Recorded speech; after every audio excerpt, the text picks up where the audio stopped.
We basically live in a simulation that's created by our biology. One of the most troubling glitches in that matrix is depression. You're an intersection of something that I think is really important with transcranial magnetic stimulation and psychedelics. What's happening? What causes depression? If you take somebody and you stress them in the scanner and you cause them to have this, what they call social defeat stress, right? Where you make them feel like they, have this inability to control, the external world, this inability to, this kind of sense or feeling of kind of social defeat in front of others, that sort of thing, then a certain brain region will go offline. What brain region is It's called the left dorsolateral prefrontal cortex. So that's the region that's involved in control and perceptions of control. Control or perceptions of control? So I'd say those are pretty Perceptions of dirty. control. Yeah, perceptions of control. That brain region goes offline.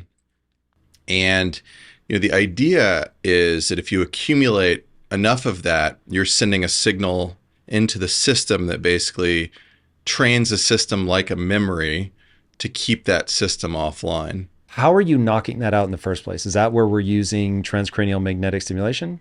No, so it's essentially this idea that external stimuli, feelings of loss of control, feelings, social humiliation, whatever it is. So you humiliate them while they're in the machine? I don't. But there have been studies that that folks have done that, right? Really? They do social defeat stressors How? and through different tasks or watching videos. You can induce sadness in normal healthy controls. So I could put you in the scanner and make you experience sadness by playing like some of the most sadness inducing movies that people have ever seen. So there are experimental ways of manipulating emotions, even normal healthy controls. You can do it in people with illness and you can accentuate it, right? You can make folks experience more symptoms even than their baseline, say depressive symptoms. And those are ways of moving this network around and then understanding what it is. So we've been doing that for a long time, since the mid-90s. One of my mentor that developed the original transcranial magnetic stimulation approach was doing experiments at the National Institute of Mental Health in the mid-90s, and they were doing these sorts of emotional manipulation, sadness induction sorts of manipulations. And so you can take somebody who's not sad, you can make them sad, and then another brain region comes online. That's called the subgenual anterior cingulate. So the left dorsolateral is kind of like right at the edge of your eyebrow, go all the way up to the natural hairline, and that's about where that is. The subgenual anterior cingulate is more in the kind of midline of the brain. It's under the corpus callosum, so it kind of sits, more kind of behind my two fingers here. And that region will come online during sadness, and in depressed individuals kind of stay online. And so, the dynamic between those two brain regions normally is, and this is a simplification, there are more regions that are involved, but the core of it is the left dorsolateral clamps down on the subgenual anterior cingulate in the case of mood regulation. There are other parts of the dorsolateral that'll clamp down on and other parts of the cingulate for cognitive control, like pure cognitive control. But essentially, those two brain networks, those two brain regions within, associated brain networks are involved in this dynamic of control.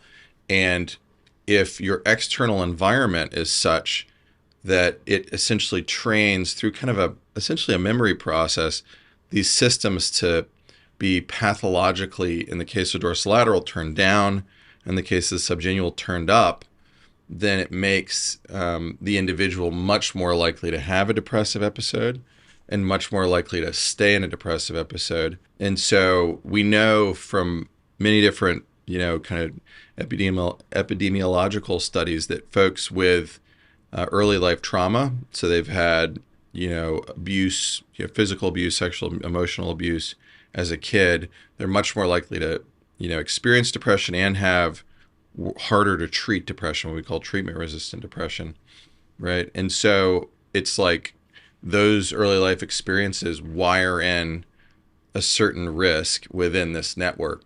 The good thing, to kind of get to our, your question earlier in our research, is that we're able to, with stimulation, reverse that dynamic. And we're able to do it not just with depression, but we can actually move around perceived control phenomenon in other parts of the dorsolateral cingulate combination. So we've been able to, there's a paper coming out soon where we were able to move around trait hypnotizability and make people more likely to suggestion. When you say move around, you're saying increase by altering what brain regions are online or offline or active or inactive. Yeah. That's so interesting. Okay, so I really try to convey to people a very simple notion. You are having a biological experience. I've said 1,000 times, if there's going to be an epitaph on my grave, I would want it to be that. Just a reminder to people that ultimately you exist inside of this simulation is a cool way to say it, but your brain, one, light never touches your brain. And even if it did, the portion of the electromagnetic spectrum that we perceive is like 1/millionth of what is actually there. So the thing that we think of as everything is this tiny fraction of what's actually there. And so in confusing your perception for reality, you don't realize how much your brain is basically communicating to you to say, oh, this thing is bad or this thing is good. Absolutely. It's not necessarily objectively bad or good. And for me, the big breakthrough in my life came when I realized, oh, wow, everything that I'm worried about not being able to achieve in my life comes down to brain plasticity. Can I get better? Yes or no? If I can get better, then it's just about applying as much energy as I can. Do we have limits? Of course. And are all of our limits different? Yes. But at least focusing on that. And so getting into the brain science of how this actually worked ended up unlocking literally the rest of my life. So when I try to explain to people, I didn't start rich, successful, didn't have entrepreneur parents, nothing. I started behind the 8 ball as far as I'm concerned. Look, many people had it worse, but I was not primed for the kind of success that I ended up having. And when I look at why, it really does trace back to the moment I decided to understand how the brain worked. And that allowed me to start pulling whatever levers I could, which, 25 years ago when I really started thinking about this, there weren't as many levers to pull on. But now as we start looking at things like this, it gets pretty interesting. So one thing that I try to communicate to people is you become what you repeat. Now, I have a thesis on this that you, as somebody who knows this far better than I, wherever I go wrong, let me know. Your brain is just a caloric hog. It's just gobbling up resources. From an evolutionary standpoint, resources in the form of calories were very hard to come by. So your brain was like, all right, look, if you're going to do anything a lot, I'm going to optimize that through a process called myelination. And I'm going to wrap fatty tissue around the neurons that you fire in groups a lot. And so those networks, I think if I were going to use your language, I would say circuits begin to form of these interconnected neurons where clusters, whether it's depression-like symptoms, oh, you think this depressive thing a lot, and so this brain region lights up, this other one goes quiet. I'm going to make that easier. I'm going to almost make that your default. And so because I have made the communication between those neurons easier by myelinating them, now that it just takes less caloric resources. So now the state of being, depression, becomes the easiest calorically state for you to be in. And that's how people end up you repeat your way to joy, misery, whatever. Yeah, totally. And, there's a kind of an old neuroscience saying, what fires together, wires together, which is essentially what you just said, right? And so the one caveat I think that I put in there is for a lot of folks, especially the early life trauma folks, it's less, they're not in a place developmentally if they're a kid or their cognitions are such that they even recognize that. Is that part of the problem? They don't have a defense, sort of thought-based defense mechanism to recontextualize? Sometimes they don't know what's abnormal and normal. I mean, if you're talking about a 7-year-old, or a 5-year-old, it's hard, right? It's hard to have that level of context, but yet they're exposed to these events that create perceptions of not having control that are probably, in that setting accurate, right? If it's a kid experiencing some sort of abuse, they don't have control, and so that's why, it kind of sets some of those individuals up, for future, psychiatric illness. Some of those individuals have, profound resilience, and don't have that problem. And so there's been a big focus to try to understand why some people are resilient. They have these really bad early life, trauma experiences, and then they go on to be okay, even despite all of that. Others, end up having, a psychiatric diagnosis like depression. What's cool, I think, and where, we've really focused is this idea that just as you're pointing out that you can learn these things, one way, we can actually use neurostimulation techniques like non-invasive magnetic stimulation, where people are awake and able to talk and watch television and all that stuff while this is going on. And you can actually change, the brain, connectivity in such a way where you could reestablish dominance of the right brain circuitry, right? You can turn on areas that, maybe have spent, that individual's spent a long time, kind of wired up in a certain way, and you can change it so that they can actually clamp down, say the sadness region and have control over it. And that's been what's been really striking for me as we've been doing a lot of these experiments, is that, I have patients all the time say to me, I don't even understand how I'm able to do this right now because I've never been able to do it. What's this? Whatever it is. I had a patient who told me that she put her feet on the dashboard of the car every single time her significant other would drive her somewhere. She was so afraid of getting in a car accident, scream at him and be really anxious and really upset and like hated being in the car. And a couple of days into our, really rapid stimulation approach, she knew that she was better because she was like, she sat down in the car, they started, getting ready to go. And then the significant other's like, you're not going to put your feet on the dashboard? Like, this was like literally every time she get in the car. And she's like, I guess I don't need to. Whoa. Roll the window down and like let the wind come in. You know what I mean? So it's one of these things. Or, patients who've come to me after, receiving their week of stimulation, and they come in the next week and they say, they told me before they started, like, all these psychotherapists told me I wasn't trying hard enough to do the psychotherapy, right? And this weekend, instead of like going to the beach or whatever you'd think they do now that they're feeling well, they went and spent the weekend like reading the cognitive behavioral therapy workbooks or the mindfulness workbooks or whatever. And they're like, yeah, I just like whipped through it in 2 hours and did the whole workbook or whatever, And you're like, one, like, how did you do that? Why did you do that? And they're like, because I knew that I couldn't, and that it was something kind of inherently not fully functioning in my brain. Now that it is, I needed to prove to myself that I could do it, which I thought was really important. And kind of anecdotally, I saw enough of that, to where it was like it's been pretty clear to me that turning these systems on restores folks' ability to have kind of full volition and be able to do, have real control through choice, to your point. And I think kind of at the experiential level, that is what's, kind of functionally wrong with depression, is in the more kind of moderate to severe states, the control is lost. There's too much kind of repetitive behavior based off of avoidance of pain or fear or whatever it is, Whoa. Okay. So this is very interesting. One thing that I'm particularly interested in right now is AI. And I've seen some of the AI, basically neural feedback setups that are being developed.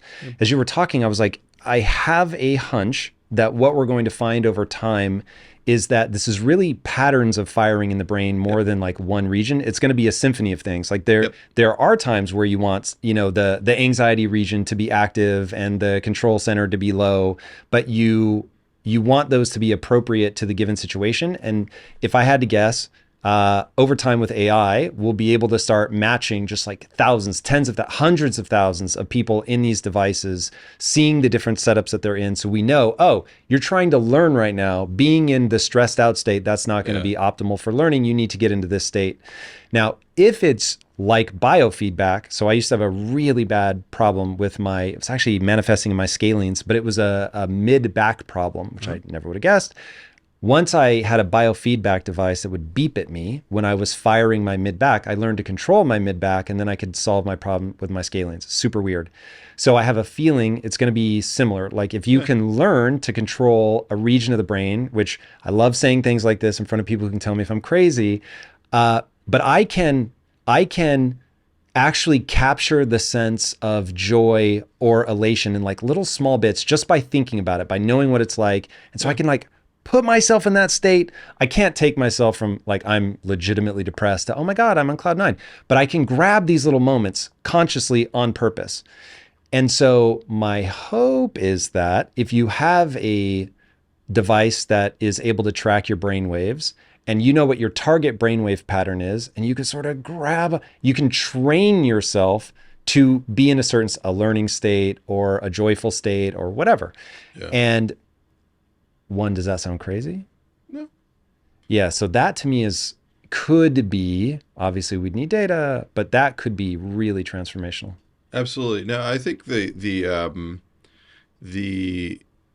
technology kind of device space within mental health and brain health, it's just, we're kind of scratching the surface. I mean, the tech that we've been developing, to your point, is both a location derivation that's, individualized the person using machine learning, but then also it's a pattern of stimulation that, in that case, sends a message of turn on, stay on, remember to stay on in that brain region, and essentially mimicking the sort of learning that you do with, say, note cards, right? You write out 60 note cards and you look at it one every minute or something, and you get back to the first one about an hour later.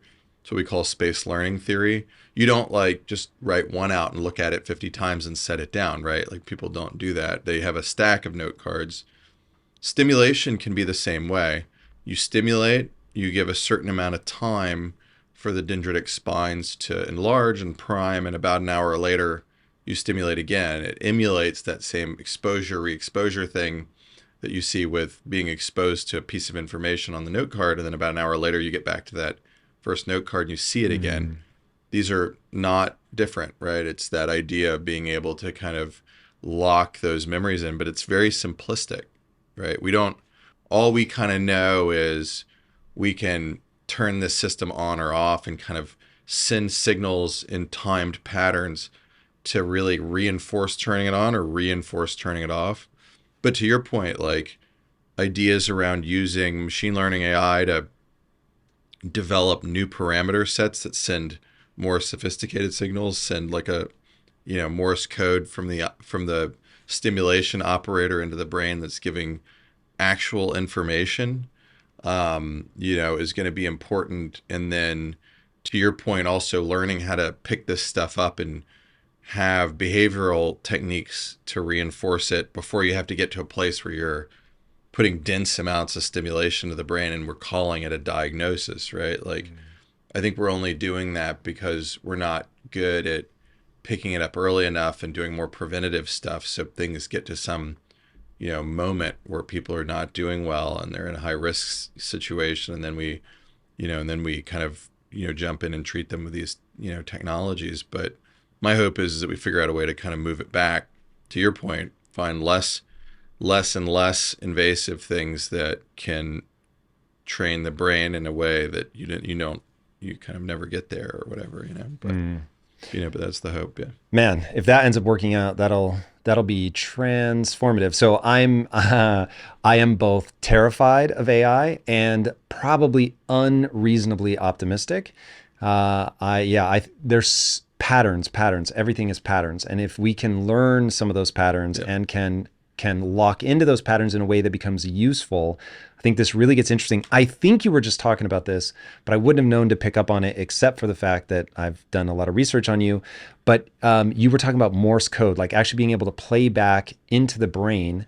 And one thing I've heard you talk about is that we can, and I don't know the method by which you do this, but you can basically record biological patterns for a given state, play that back to the brain in some way through frequency. Through frequencies. Yep. And the brain's like, oh, I know what to do with that frequency pattern. Yep. Tell me about that, because if what you're saying is that a lack of control, and you may hate me putting these words in your mouth, but if a lack of control is depression, when you put somebody in the state where they feel they have no control, it is the setup that leads you to sort of negatively interpret the world, then being able to memorize the playback of the opposite of that, lay it over the brain, pull you out of that into a new region, would be phenomenal. Yeah, and that's you basically have it. So I think we had a paper that came out in the Proceedings of the National Academy of Science like a month ago. One of my superstar was a postdoc and a research fellow within psychiatry residency. He's faculty now, so he's already kind of moving up the food chain, but Anish Mitra. And so he spent 10 years looking at this phenomenon of, brain connectivity is reflected in the fluctuations of the blood within a given brain region. And so that's reflective of electrical activity. It's a surrogate of electrical activity that we can measure really easily with MRI. And so, he was able to find that in brain regions that are connected, where we kind of average over how the fluctuations, occur within time within that brain region, that there's actually a subtle offset between a connected brain region suggesting causality. So if this area is slightly in front of this area, it's likely that this area is signaling to this area, right? And so what he found was that cingulate area and that dorsolateral area, have a temporal offset from each other. And in normal, non-depressed individuals, essentially everyone, the left dorsolateral, that control region, is temporally in front of the cingulate. In depression, some, in this case, 70% of the sample, the cingulate was in front of the dorsolateral anterior insula.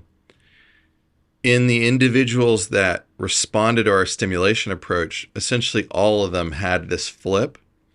The people that didn't respond, none of them had the flip.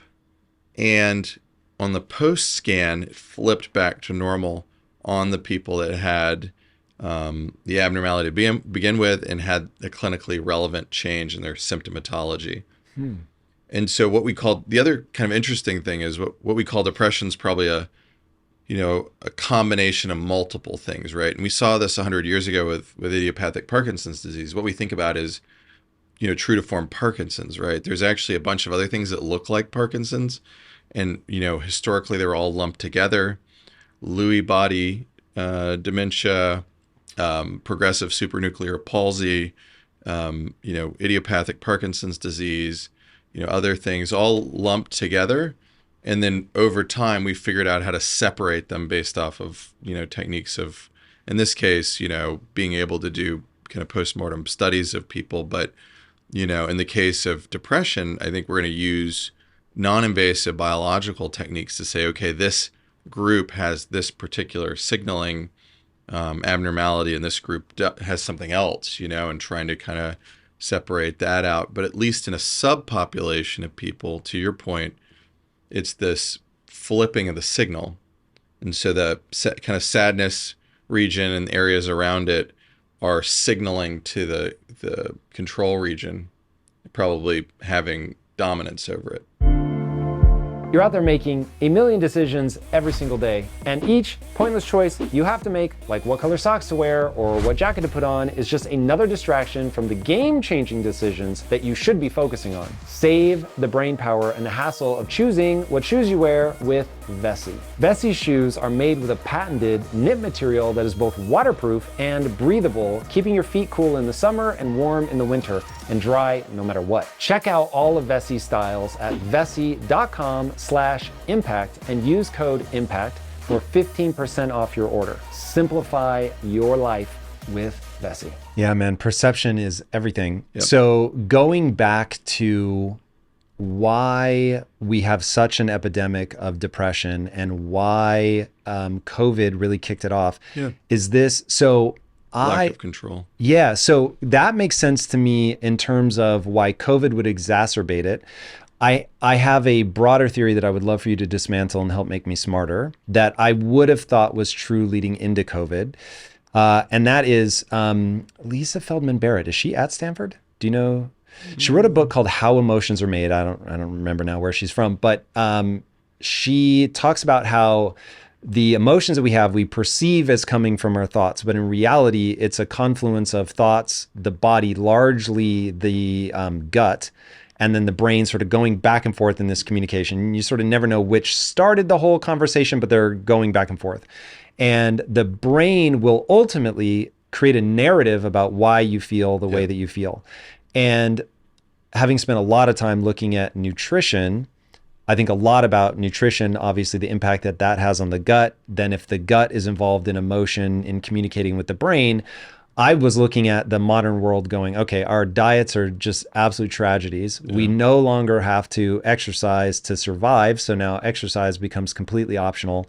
Modern life, especially with social media, is pushing people into isolation. Even if you're around people, you're emotionally distant, you're emotionally isolated. And so you start putting all of that together and everything just deranges just enough that especially if you're already predisposed to this because of childhood trauma, now you're way out of whack. But only some of that I would liken to control, like diet. That's to me sort of a bodily communication. That's microbes that are sort of derailing. Or you may also, and this part, I don't even have another person that has said something along these lines that makes me think this. But when I think about mitochondrial dysfunction, if there's any sort, there has to be signaling of some kind. So it's like, where are we picking up on that signaling? Is that also part of the body telling us that there's a problem? And if your diet's off, you're going to feel it in the gut and in the mitochondria. So do you think any of that played into pre-COVID and then COVID just exacerbates it with control? Or is depression really just you feel out of control? That's the pattern. And when you have it, you're in real trouble. And that gets back to the statement I said earlier around, there are probably multiple things that kind of get lumped into depression, right? Not everyone, some people kind of are in an over control phenomenon, so it's not everybody necessarily has this, has a kind of a perceived loss of control necessarily, right?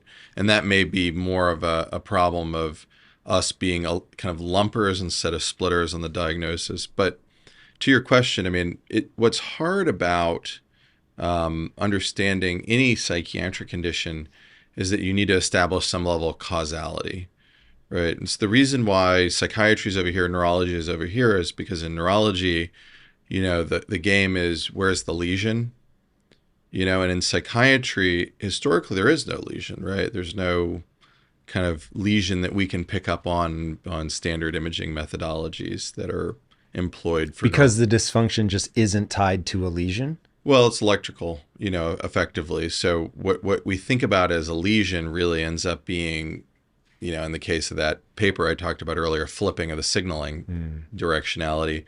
It functions kind of like a lesion. So if you take people that have depression from a stroke and you look at where all of those strokes fell on a common brain atlas, like functional atlas, Mike Fox and others at Harvard found that, brain lesions that are functionally connected to that same control region are associated with depression, and brain lesions that don't fall within a network that's connected to that control region don't have, those individuals. So if I had a stroke and you looked at it, you would determine by the region of the brain that I had the stroke in whether I'm now at higher risk for stroke-related depression or not. Yeah, so I think they're doing those prospectively now, but in a retrospective way, at a group level, you can put all those lesions on the brain, and the vast majority of them would, if you had depression from stroke, would be functionally connected to that same control region. And so, it looks like a lot of what we think about as depression ends up being, that sort of a problem. But to your point, right, it's a complicated thing, right? If you stimulate on the vagus nerve in the neck, you can produce signals up into the brain and treat depression, right? And there's a huge Medicare funded study going on right now to start paying for something like that, where you actually stimulate a cranial nerve that also, propagates down to the gut, propagates to the heart, and if you stimulate and go up, it'll affect those same core brain regions. To your point, the brain and the gut and the heart are all, well interconnected. And so, causal mapping and understanding of some of the questions that you're talking about is exactly kind of the way to do it, and you can actually, it's not a hypothesis, you can actually test it, right? Because you can cause interruptions, or you can accentuate signals in any of those spots and then see how it changes the mood. You can do the same thing with with neurostimulation, either invasive or non-invasive. You can look at the same sort of thing with lesions, like stroke lesions. And with all of that information, we've been able to develop maps that tell us kind of what is connected to what and what systems are signaling. But it's still really early days. I mean, I tell people this is like 1950s, 1960s cardiology.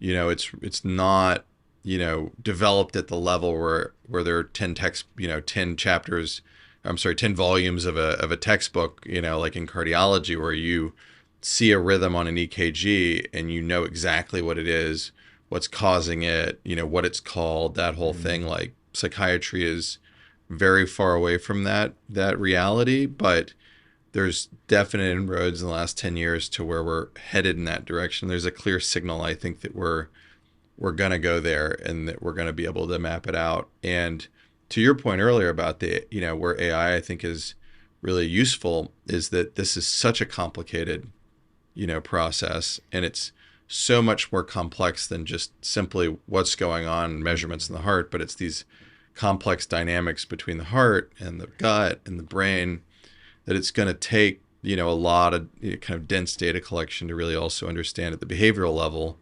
what's going on. I think COVID exacerbated kind of a cultural, problem that we're having around being separated, being on Facebook instead of seeing somebody in person, that whole piece of things, which also contributes to depressed mood. And then it kind of take away the control factor, take away the ability to see people in person, wearing masks, being at home, being kind of stuck at home for a period of time or whatever it is. And I think that sense of control goes further and further down. We think about depression like we think about, how many fingers you have on your hand or something, but it's actually on a gradient. We just draw a line and say this is like the syndrome that is depression, and below this it's normal. But if you look at it, like the scales that we use for what's normal, people can be, reasonably symptomatic, at the high range of that, so somebody can be what we call in remission or, no depression, and still have 10 points on a 60-point scale. Right. And I'd argue that actually like most people aren't a zero. Most Are people not. are not. Yeah. I mean, we see people. I mean, it was funny the other day, one of the patients running through our trial.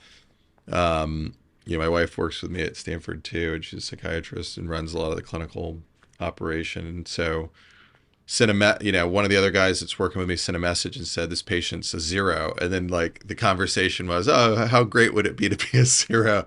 Because a zero means you slept 8 hours last night, you fell asleep immediately, you slept all through the night, you woke up rested, you're completely not anxious, you're completely optimistic and in a good mood, and you got up without any problem and you got going, and so it's hard to, when you get down to it, I think a lot more people, even than the percentages that we think about that are in true to form depressive episodes, are having some, kind of mild symptoms. And, the number of those people that, number of people that were experiencing those mild symptoms, I think in COVID probably went up too. We don't track that, but I think that would be my suspicion as well.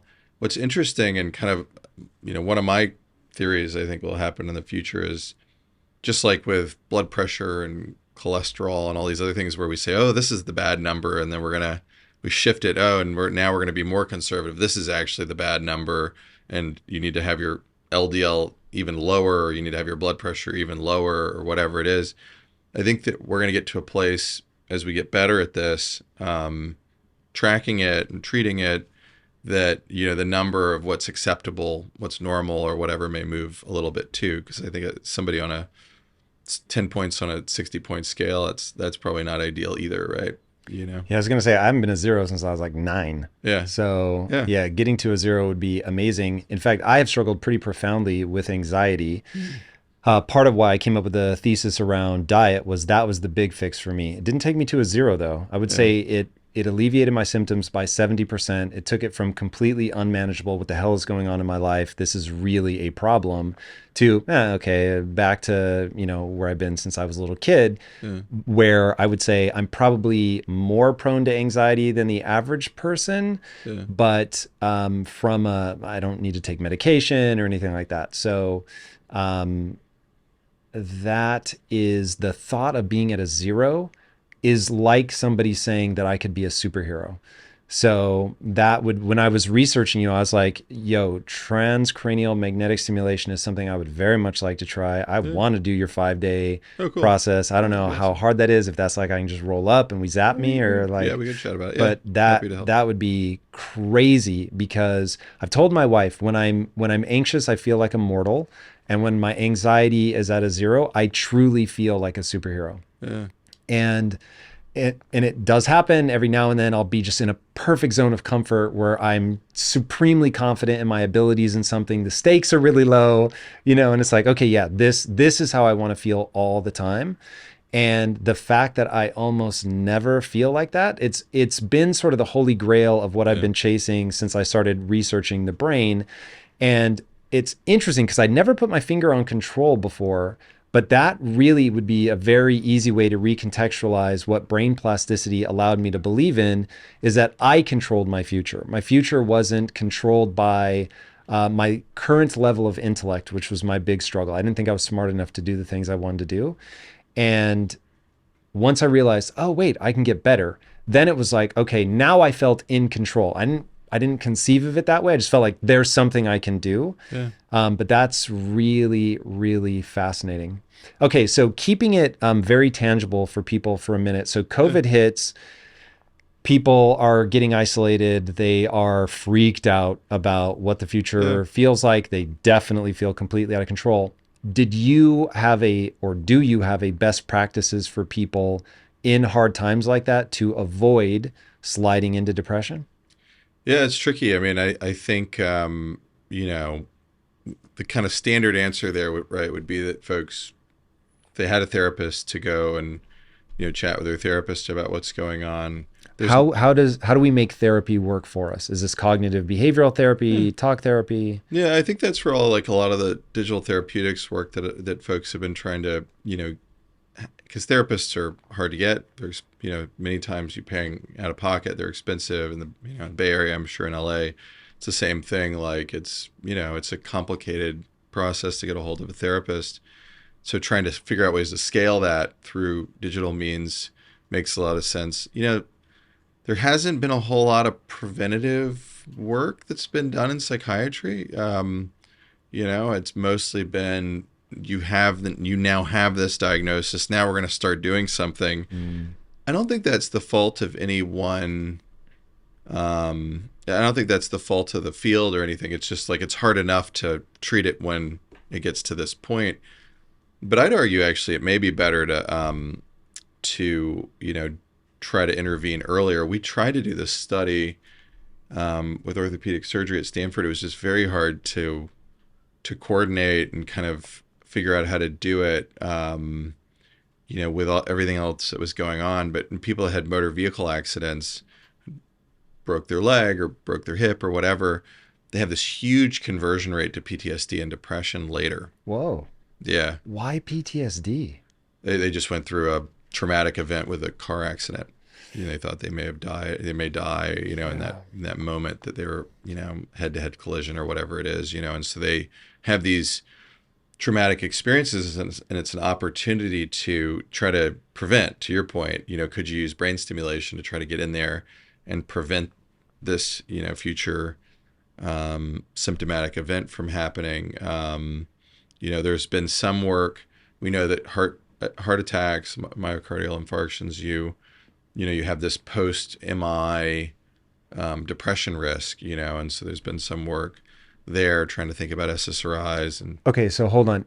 Do you think that that's happening because of the brain heart physical Yes. connection? Mm-hmm. So it's not a psychological thing of I'm terrified, I had a heart attack. This is, there's a real physiological connection between these two, and they are communicating that something is bad, and that leads to the depression. Yeah, I mean that'd be my suspicion. Is that counterintuitive for the field, or is that everybody assumes that to be true?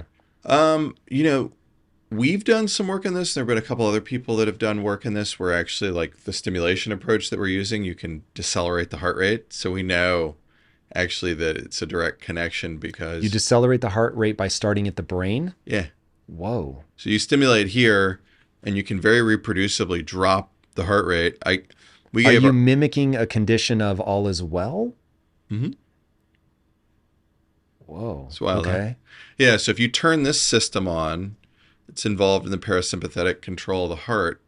You kind of drop the heart rate, right? So you end up having a reduction of heart rate by toning up control, which makes some level of sense because that's our parasympathetic system is set up to where, we're perceiving that everything's okay and, we're able to, digest our food and have a lower heart rate, and counterbalanced by the sympathetic system, which is this kind of fight or flight process, right? And so you can decelerate the heart rate from the brain. It's mechanistically, I think there's been some work on this, as far as trying to understand exactly why that happens, but it definitely happens. I mean, people that have heart attacks have a much higher risk of post-heart attack depression. Depression is now one of the 4 leading risk factors for having a heart attack. I'm sorry? Why? I mean, it's just that two-way communication? Yeah. I mean, we don't know enough for me to be able to tell. Being depressed increases your risk of heart attack. Yes. As much as diabetes. Is it ramping your heart rate over time? Or, because I always think of a heart attack as being about an occlusion, like blood has been blocked by physical blockage. Mm-hmm. So in fact, this is, we're going to fractal here very fast. There's 2 things now that are tied in my mind. I'll let you tell me how we're going to tease them out. So the fact that depression increases your risk of heart attack, but that I assume heart attack has a physical reason for happening and is not purely psychological, but maybe you're going to tell me this. Well, I mean, I don't think anything's, this kind of brain-mind dualism thing, it's like we've divorced these things that aren't really divorced conceptually. Freud kind of started that process, but it's not actually, they're not actually separated, right? And so what we feel and those negative emotions and all of that are just to your point, playing out in brain networks that are ultimately connected to the heart. We know if we can slow the heart rate down by turning this region up, they're connected. So whatever, if this isn't signaling down to the heart, then the heart's not receiving a signal that it normally receives in wellness. Now, why from the vagus into the heart and the coronaries, why that happens, we don't know, but it definitely happens. There's something called Takotsubo's cardiomyopathy. So this is another interesting one. I was just going to say that. Yeah. You know about this? Yeah. Never heard of this in my life. Okay. I don't even know what you just said. Yeah. So it's Japanese word. I think it's like, I don't remember the translation. I feel like it's like some sort of basket or something, but essentially it's a ballooning of the heart. And so it can happen, from a stroke in the brain in the same connected brain regions. It's also called the broken heart disease. It can happen with an intense emotional experience. What? Yeah. So when you say it's ballooning, is it adding muscle fiber to the heart? Like the heart kind of dilates and they go into heart failure. So you have to do all sorts of heart failure maneuvers. It dilates, meaning the empty space grows larger? Yeah. You have a cardiomyopathy. Yeah. You have this, problem with your heart pumping. And you can actually get that just from a what we would sort of colloquially call a broken heart? Yeah, I mean, it's extremely rare. Like for listeners, it's a very unlikely event. It doesn't happen very often. But there was a study that came out a couple of years ago that I think 85 or 90% of the people that had it had a pre-existing psychiatric diagnosis, right? And then they had somebody died or something like that, a major life stressor, and then all of a sudden they ended up, on the cardiac unit with Takesubos. And so, yes, you can have physical things that happen in the heart from things that are happening in your brain.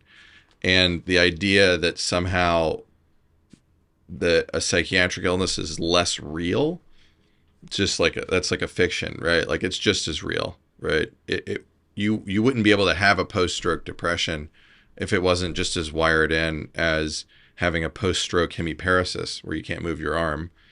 It's just that they're more complex systems, right? And there's a level of semi-volitionality to it, right? Like I'm depressed, but in certain circumstances, house is on fire, I can run out of the house even if I feel like I can't really move or do much, In the extreme case of catatonia, you can't, but most people with depression, can amount enough, energy to be able to leave a burning building or something like that, and then they're kind of back to their base state. And so I think folks, it's very wired in. It's very biological. It's just as biological as many other things that we think about as like purely biological. It's just a matter of really discovery and understanding and coming up with tools.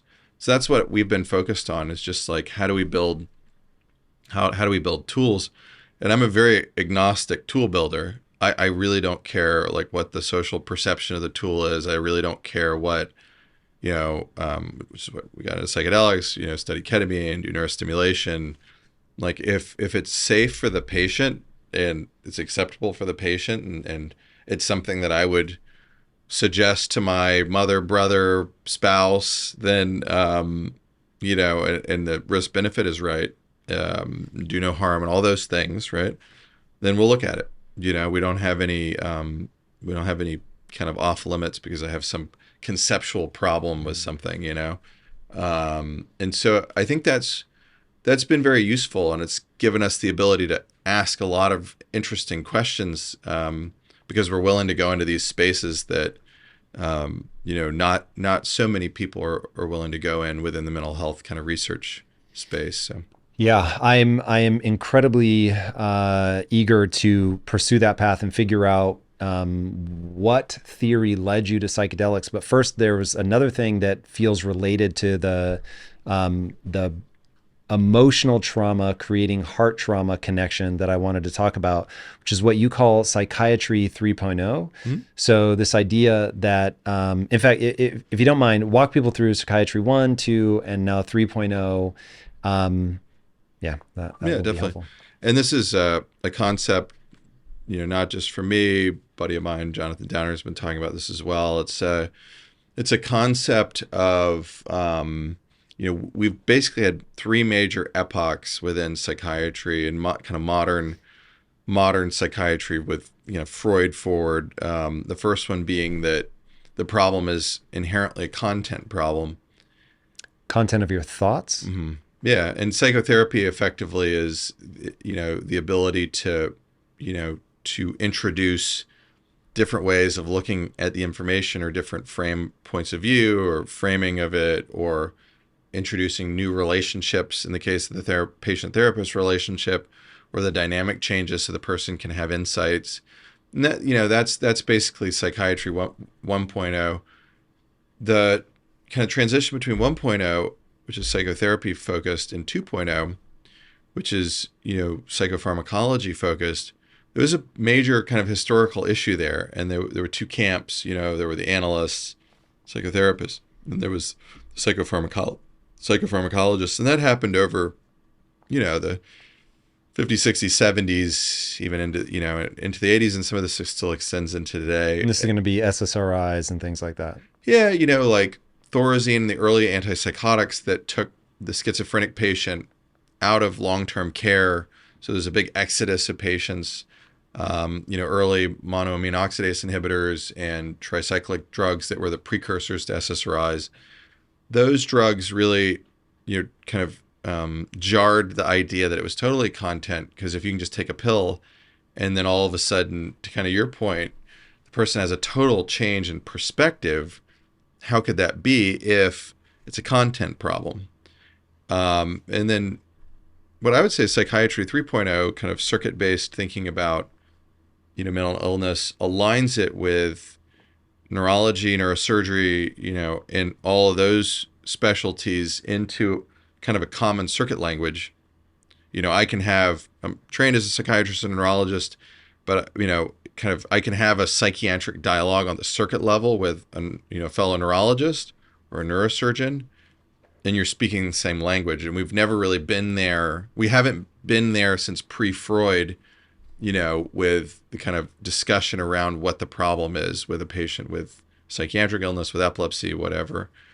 And so what's useful about Psychiatry 3.0 is it embraces the first two, right? Because it takes the first two into account and says, okay, if your psychotherapy or if your drug moves this circuit, then our stimulation moves the circuit, we can have a what we would call a modality independent kind of predictive biomarker, right?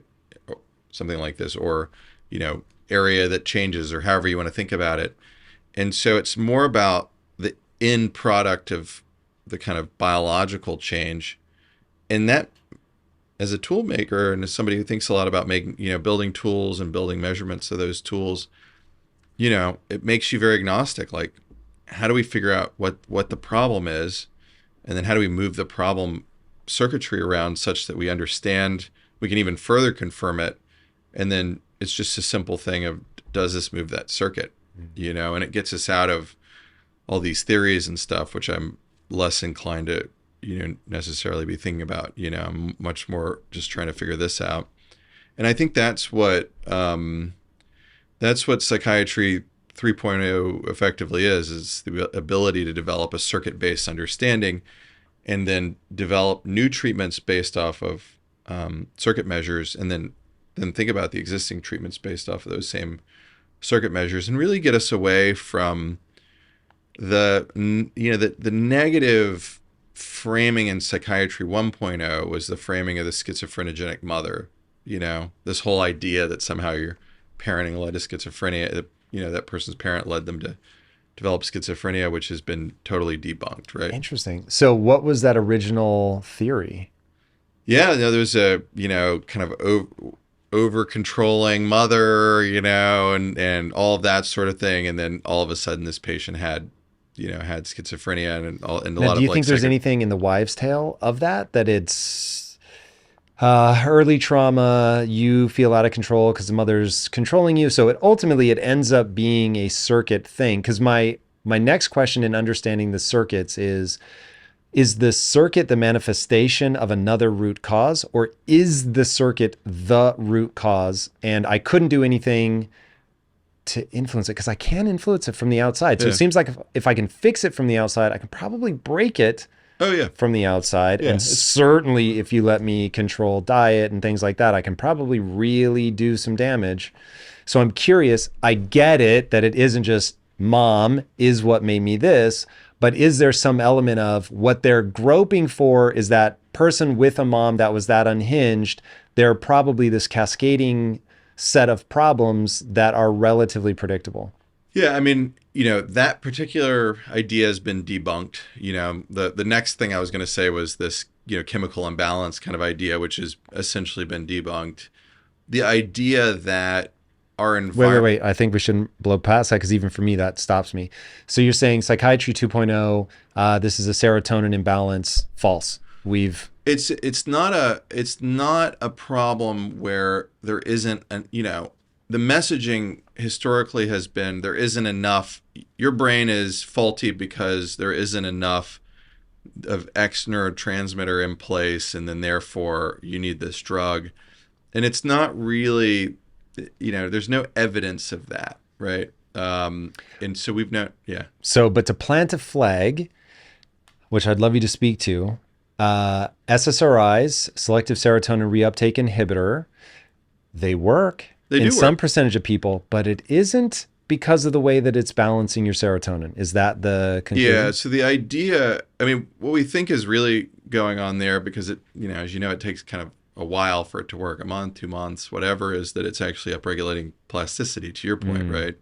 And it up, Specifically BDNF? yep, yeah. And So for people that don't know, do you mind? brain-derived neurotrophic factor, yeah. So it's just like a brain, you know, kind of growth promoting factor, right? And so, you know, it's probably more like that, or more like it's having an interaction with some of the, you know, kind of dendritic spines, that sort of thing, much less about acutely upregulating serotonin. Because if it worked like that, then it would work in a day or 2 days or 3 days, right? It actually takes time for it to work Hmm. because there's something else more complex going on. And you know, the problem at a fundamental level is you put a drug in your body that upregulates, also, to your point earlier, GI serotonin, like gut serotonin, all that.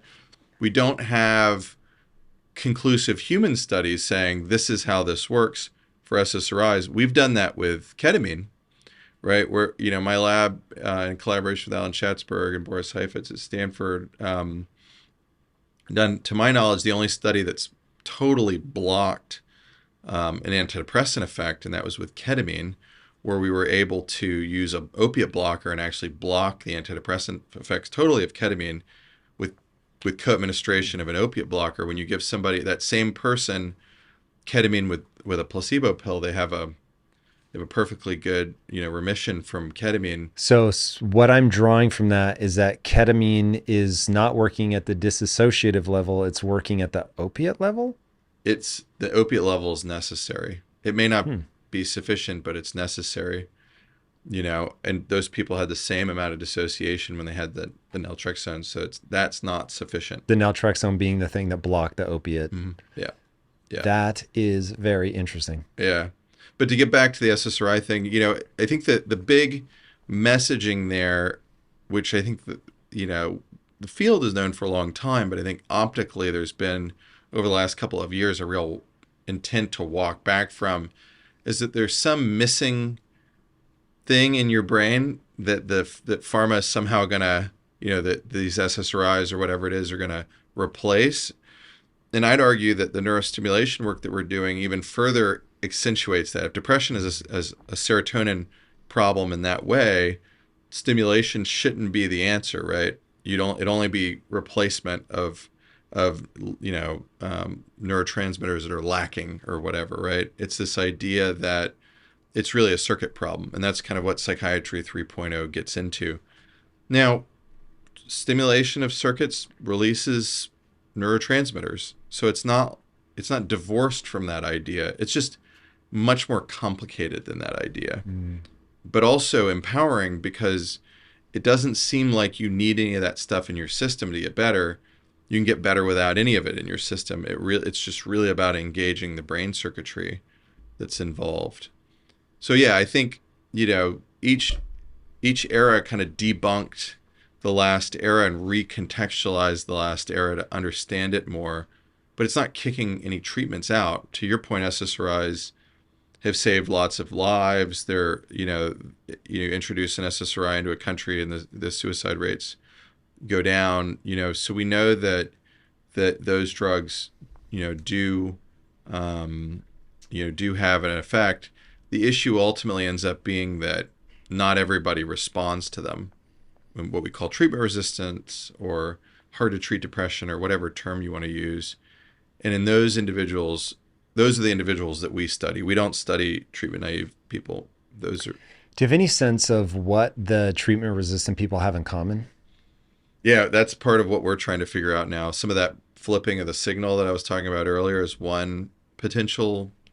How easy it is to flip the signal for them? Oh, just the fact that it's flipped, you know? We don't know. We know in a highly treatment resistant population that most of them had it, but going back and looking actually at the broader treatment naive depressive population, understand that, you know, to understand it, you know, in the context of people that are treatment resistant versus treatment responding with a given oral antidepressant, you know, Leanne Williams and others have been trying to look at that as it relates to kind of earlier stage treatments and how to do predictions with brain circuitry. But it's a very hard problem to solve because we don't know how the treatments work, and or at least the oral antidepressants, we don't fully know how they work, and we don't fully know in a given individual what the brain circuitry differences are.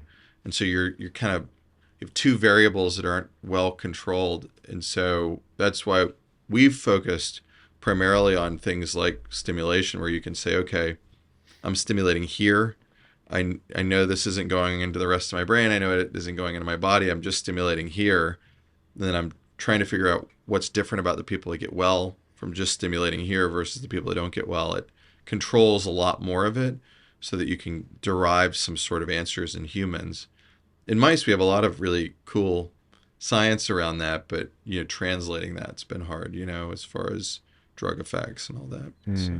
Man, one thing I'd be very curious to see people look at would be BDNF, and specifically BDNF and recidivism. So as you're talking about it, one of the things that if somebody came to me and they said, hey, I'm depressed, the first thing I'm going to say is get your diet under control, meaning basically don't eat sugar, whole foods, and then exercise. Yep. Now, exercise, I never really knew, I have no idea why it works, but certainly exercise spikes BDNF. I've heard BDNF referred to as miracle grow for the brain. And if what this is, and the reason I would love to see it looked at with recidivism. So let's say somebody does your 5-day protocol. So for people that haven't sort of put it together yet, you have transcranial magnetic stimulation. You put a device in the head that zaps them, basically gets the circuits to go in the right order again. So we're doing that. But then my question is, at the end of the 5 days, what do the people have in common where that lasts for a long time?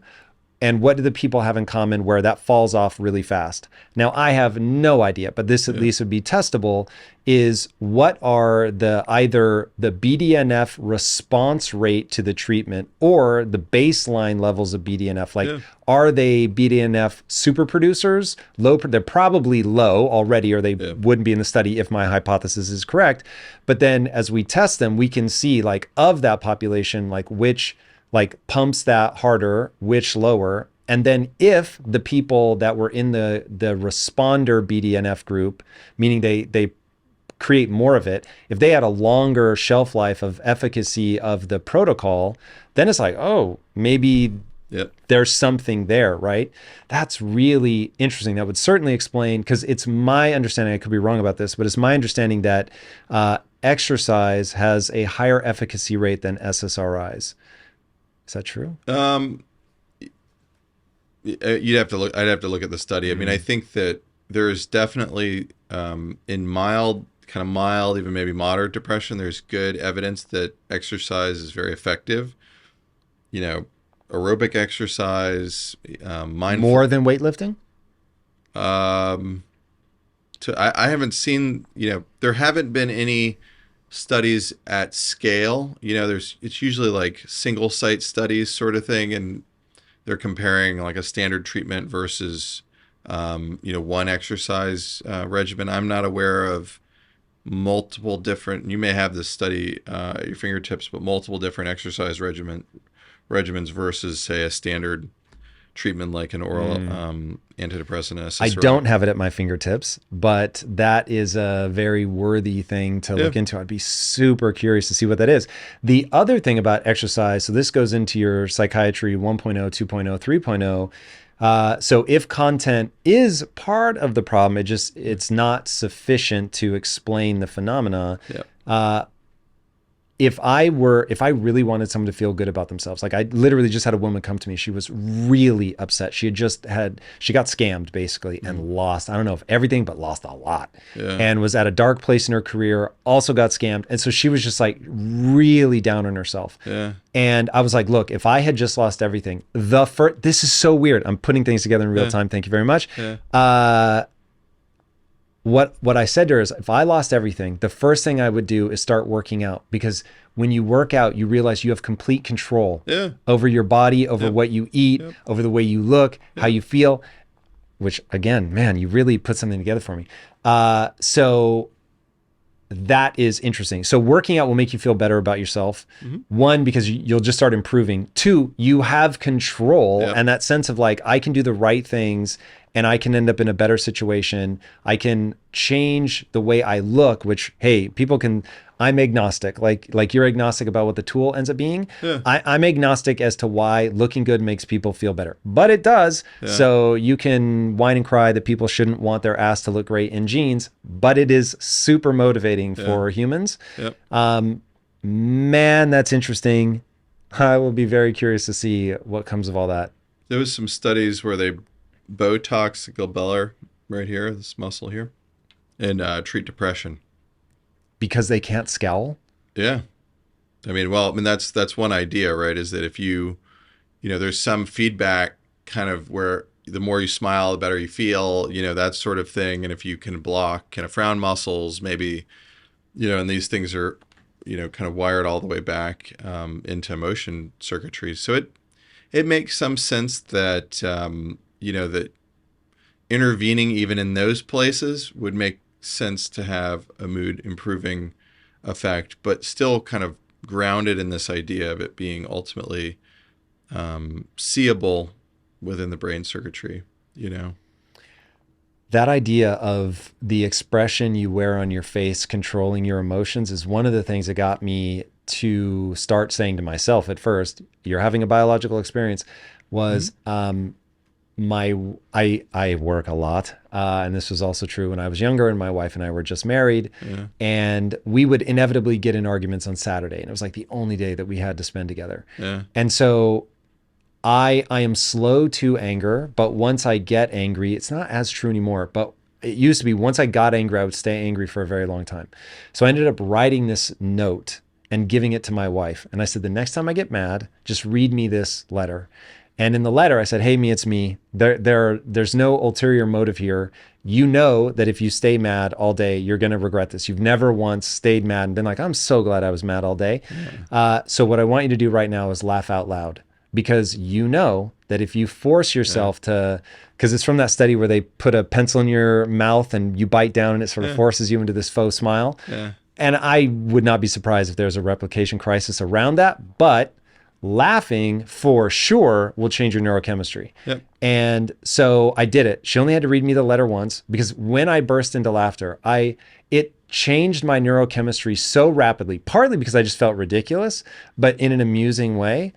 And it changed my neurochemistry so fast and so profoundly that I was like, oh my God. Now, at the time, what I said to myself is, you're just a neurochemical processing plant. Now, maybe I'm just a circuitry or circuit board and, you know, I'm turning on the right circuits. But that was like, whoa, that little thing has had such a big impact on my marriage that realizing how by manipulating my face, I can make myself feel differently. That's just weird to me, but it's so useful. Yeah. I mean, I think that, we're this reverberating system on itself, right? And if you can impact some aspect of it, then you can change the system. And so it makes a lot of sense that, those are essentially, you know, psychotherapeutic techniques in many ways, you know, like a CBT sort of technique. So, that's awesome. Now, when you're not on camera, do you have a secret hypothesis about how this all adds up from a root cause perspective? Like, what is all of this? I know you need data, and I know nobody knows right now, but do you have a sort of mental map in your brain that you know will probably get debunked over time, but that anchors you to what you look at next? One of the most provocative papers that's come out over the last, you know, couple of years as it relates to thinking about psychiatric illness and serotonin and that whole story is this this paper that came out of UC Davis a couple of months ago in Science, where they showed that if you were to kind of agonize the intracellular 5-HT2A receptors within neurons, you're able to produce changes in dendritic spine and producing dendritic spine enlargement. But you know, they weren't able to see that with extracellular 5-HT2A receptors. we think about these as serotonin receptors, but the problem with that kind of conceptualization of them is that serotonin doesn't cross through the cell membrane, so it doesn't seem to get into the 5-HT2A receptors that are intracellular and agonize them because they're not lipophilic enough. And so the substances that do cross, that are lipophilic and seemingly agonize these intracellular receptors, the only ones that seem to be responsible for producing these dendritic spine enlargements that we think are probably linked to antidepressant effects are psychedelic compounds. And folks have over time theorized, although this is completely unproven, that the brain actually has its own endogenous, at least dimethyltryptamine production. I've heard that. Right. And there have been a number of animal human studies and epilepsy patients and CSF and all of this stuff trying to look at that. None of it's been particularly conclusive, but it's interesting, right? Why would you have a receptor that we were thinking about as a serotonin receptor in a place that's inaccessible to serotonin? And you end up, is that like a vestigial receptor, right? Like our appendix or tonsils or whatever. It's just vestigial, and it's not, nothing endogenously activates it, which is probably the least provocative thing to think about. If that science paper replicates, and that's a real, consistent finding. If we endogenously make DMT, that's kind of wild, right? Because it's a Schedule I substance. It's something that we, that U.S. government officials have blocked us from getting, from a plant. But if the brain makes it, it kind of turns that whole thing on its head. Don't we also make opioids and cannabinoids? Yeah. So certainly they have a long history of blocking things that we already make in the body. Yeah, that's fair. Okay, that's super interesting. So I'm going to put it in my words. So there is potentially a receptor in the brain that is designed for psychedelics, at least some subset of what we think of as psychedelics. And that would be the third idea, is that it's there because of some exogenous use. Yeah, it's definitely... Oh, whoa. I wasn't even thinking about that. So that from an evolutionary standpoint, it's possible that we passed through a period where use was common enough that the brain evolved to use it, for lack of a better word. Yeah, that would be the third idea. And the number 2 and number 3 are obviously very provocative, but it's not really explainable that this is, it's not. And can we see, has there been any study done where we give people a psychedelic and then look at if it's binding to those receptors? Yeah, that was part of what the UC Davis folks were doing. So they see it. It is happening. Yeah. And only. And the dendritic spines do grow as a result? Yep. Yeah. And you can get it if you kind of, so the experiment that was interesting that they did was they also, used chemical agents to make the cell membrane more permeable, something that you couldn't do with a human brain because it'd be problematic. But for the purposes of understanding this at the cellular level, they were able to make, the cell membrane more permeable so that serotonin could get through. And then if serotonin can actually get through, then it does agonize that receptor, and it does also do that and change the dendritic spines. But it's one of these things where that's probably not what's actually going on, and normally, because it's not actually permeable, and so that it draws up these other questions of, is this effectively a receptor that receives input from other non-serotonin sources, and I think figuring that out is going to be if that's true. Figuring out why that is going to be really central to understanding a lot of kind of sociocultural reasons for mental illness, why they're there, what it is, why that receptor is in that particular place. I mean, it just opens up a whole host of questions that we definitely don't have any answers to. Okay, so did people start deciding that there must be DMT endogenously produced because they saw these receptors and knew that it would fit in? No, this was way before. It was theories about why people have these near-death experiences or these kind of phenomenon in and around death. And so, But we have never been able to validate that. there have been studies, CSF studies in humans and various animal studies, but it's not well established, right? Rick Strausman, who's a psychiatrist, I think he was at University of New Mexico, did all this work with DMT in the 90s and early 2000s, published a book on it, trying to understand what DMT is. And, in his book, he theorizes about endogenous DMT and the fact that, the idea that it may be present. But yeah, hasn't been enough work to kind of conclusively establish it. And there hasn't really been a real reason to do it before this UC Davis paper, because it was like, yeah, that may be there, but like, it's not like there's a lock without a key. And now all of a sudden it's like, oh, there may be a lock without a key. There may be a door that you can only get to in a certain way. And it's I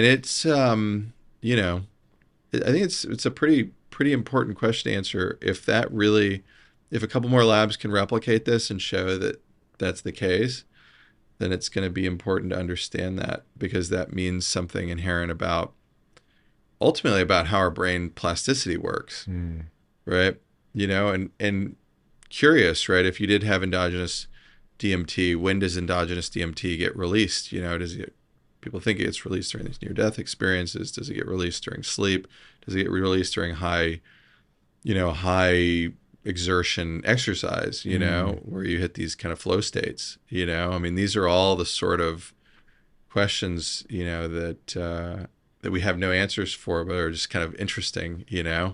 All right. So I want to talk about treatment-resistant depression and psychedelics. So I have never done, I've microdosed psilocybin. I noticed effectively nothing. And then as I pushed it a little bit, it started to feel a little bit like I was drunk, but like, meh. Yeah. So I've never done a macro dose where I expected something to happen. Yeah. But nonetheless, when somebody comes to me and is like, yo, I've been struggling with this for a long time, like I'm really scared I'm going to take my own life. One of the things that obviously, go get therapy immediately, do not pass go. I'm not the guy to talk to. Yeah. But as by way of making a checklist to run by your therapist, here are things that I would say. Try all the things that we know work. And if none of that works, then I personally in my own life would not consider myself to have tried everything until I had tried. I'd start with MDMA, which I know is outside of technically being a psychedelic, but it's just from my whole theory around it's the context, it's your frame of reference, it's the simulation is glitching, and it's a way to rapidly reorient the simulation. Everything is good, and to revisit whatever problem you're having through that lens of like, everything's good, I love everyone, I'm hopeful. If that also didn't work, then I would move on to like more traditional psychedelics. I'm curious, and I only say that because I've read enough headlines. I haven't really gone into the studies, but I've read enough headlines to know it seems like there's really something there. Yep. Obviously warrants further exploration, but really seems to be that treatment-resistant depression seems to yield in a very substantive number of cases to psychedelics. Obviously, you gave us a little bit of a forerunner there with DMT and the possible key to the lock of the receptors in our brain. Yeah. But what is coming out of that research? Where do we think that goes? Why does it seem to work? And how often does it work? Yeah, that's a great question. So, I was at the Psychedelic Science conference in Denver a couple of weeks ago. I was at the 2013 one. Didn't really tell anybody I was going to the 2013 one, but I was able to tell everybody I went to the 2023 one. And so things have changed quite a bit in the last decade around this topic. And, a lot more data, right? We know a lot more about what these things can do. MDMA seems to be a very profound, anti-trauma sort of substance, PTSD, that sort of thing. There's been one positive trial that was in Nature Medicine I guess a year or two back.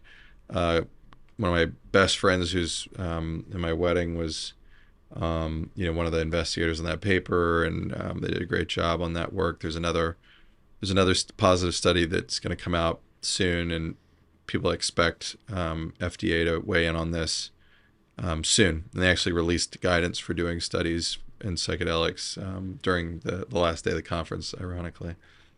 Psilocybin has been studied, to your point, in both major depression that's not necessarily treatment resistant, and in individuals with true to form treatment resistant depression. The major depression data, Robin Carhart-Harris had some of that, went into New England Journal. There's another paper that is going to arise from Chuck Raison and that group, and he's holding that data close to his chest. So we get the sense that it's good, but haven't seen it. And that's in more non-treatment resistant major depression, where you see higher, response remission rates. In the Compass trial, that was the treatment resistant trial, the data was good. It was, it wasn't as profound as what we were able to see with the less treatment resistant folks, but about a third of people had benefit from it that was clinically relevant. And what dose were they giving people? Like, is this a full-blown hallucination, or? It was all the benefit really was only observed in like the full dose, right? Like the 25 milligram dose, which is 25 milligrams of pure psilocybin, the active ingredient in magic mushrooms. When you think about, or psilocybin mushrooms, or however you want to talk about it, if you think about actually, ingesting the mushrooms themselves, you're talking about grams of mushrooms. There's a certain conversion factor of grams of mushrooms to actual psilocybin.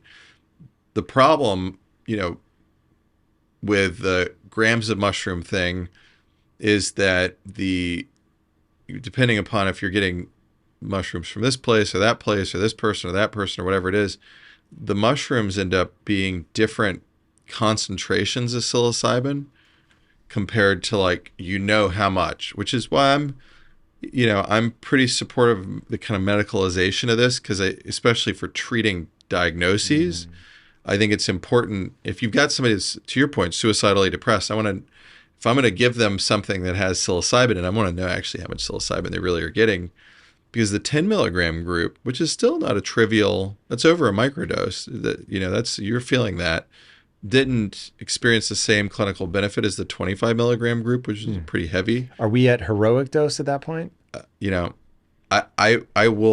don't use that term medically, but that is what others would call a heroic dose at 25.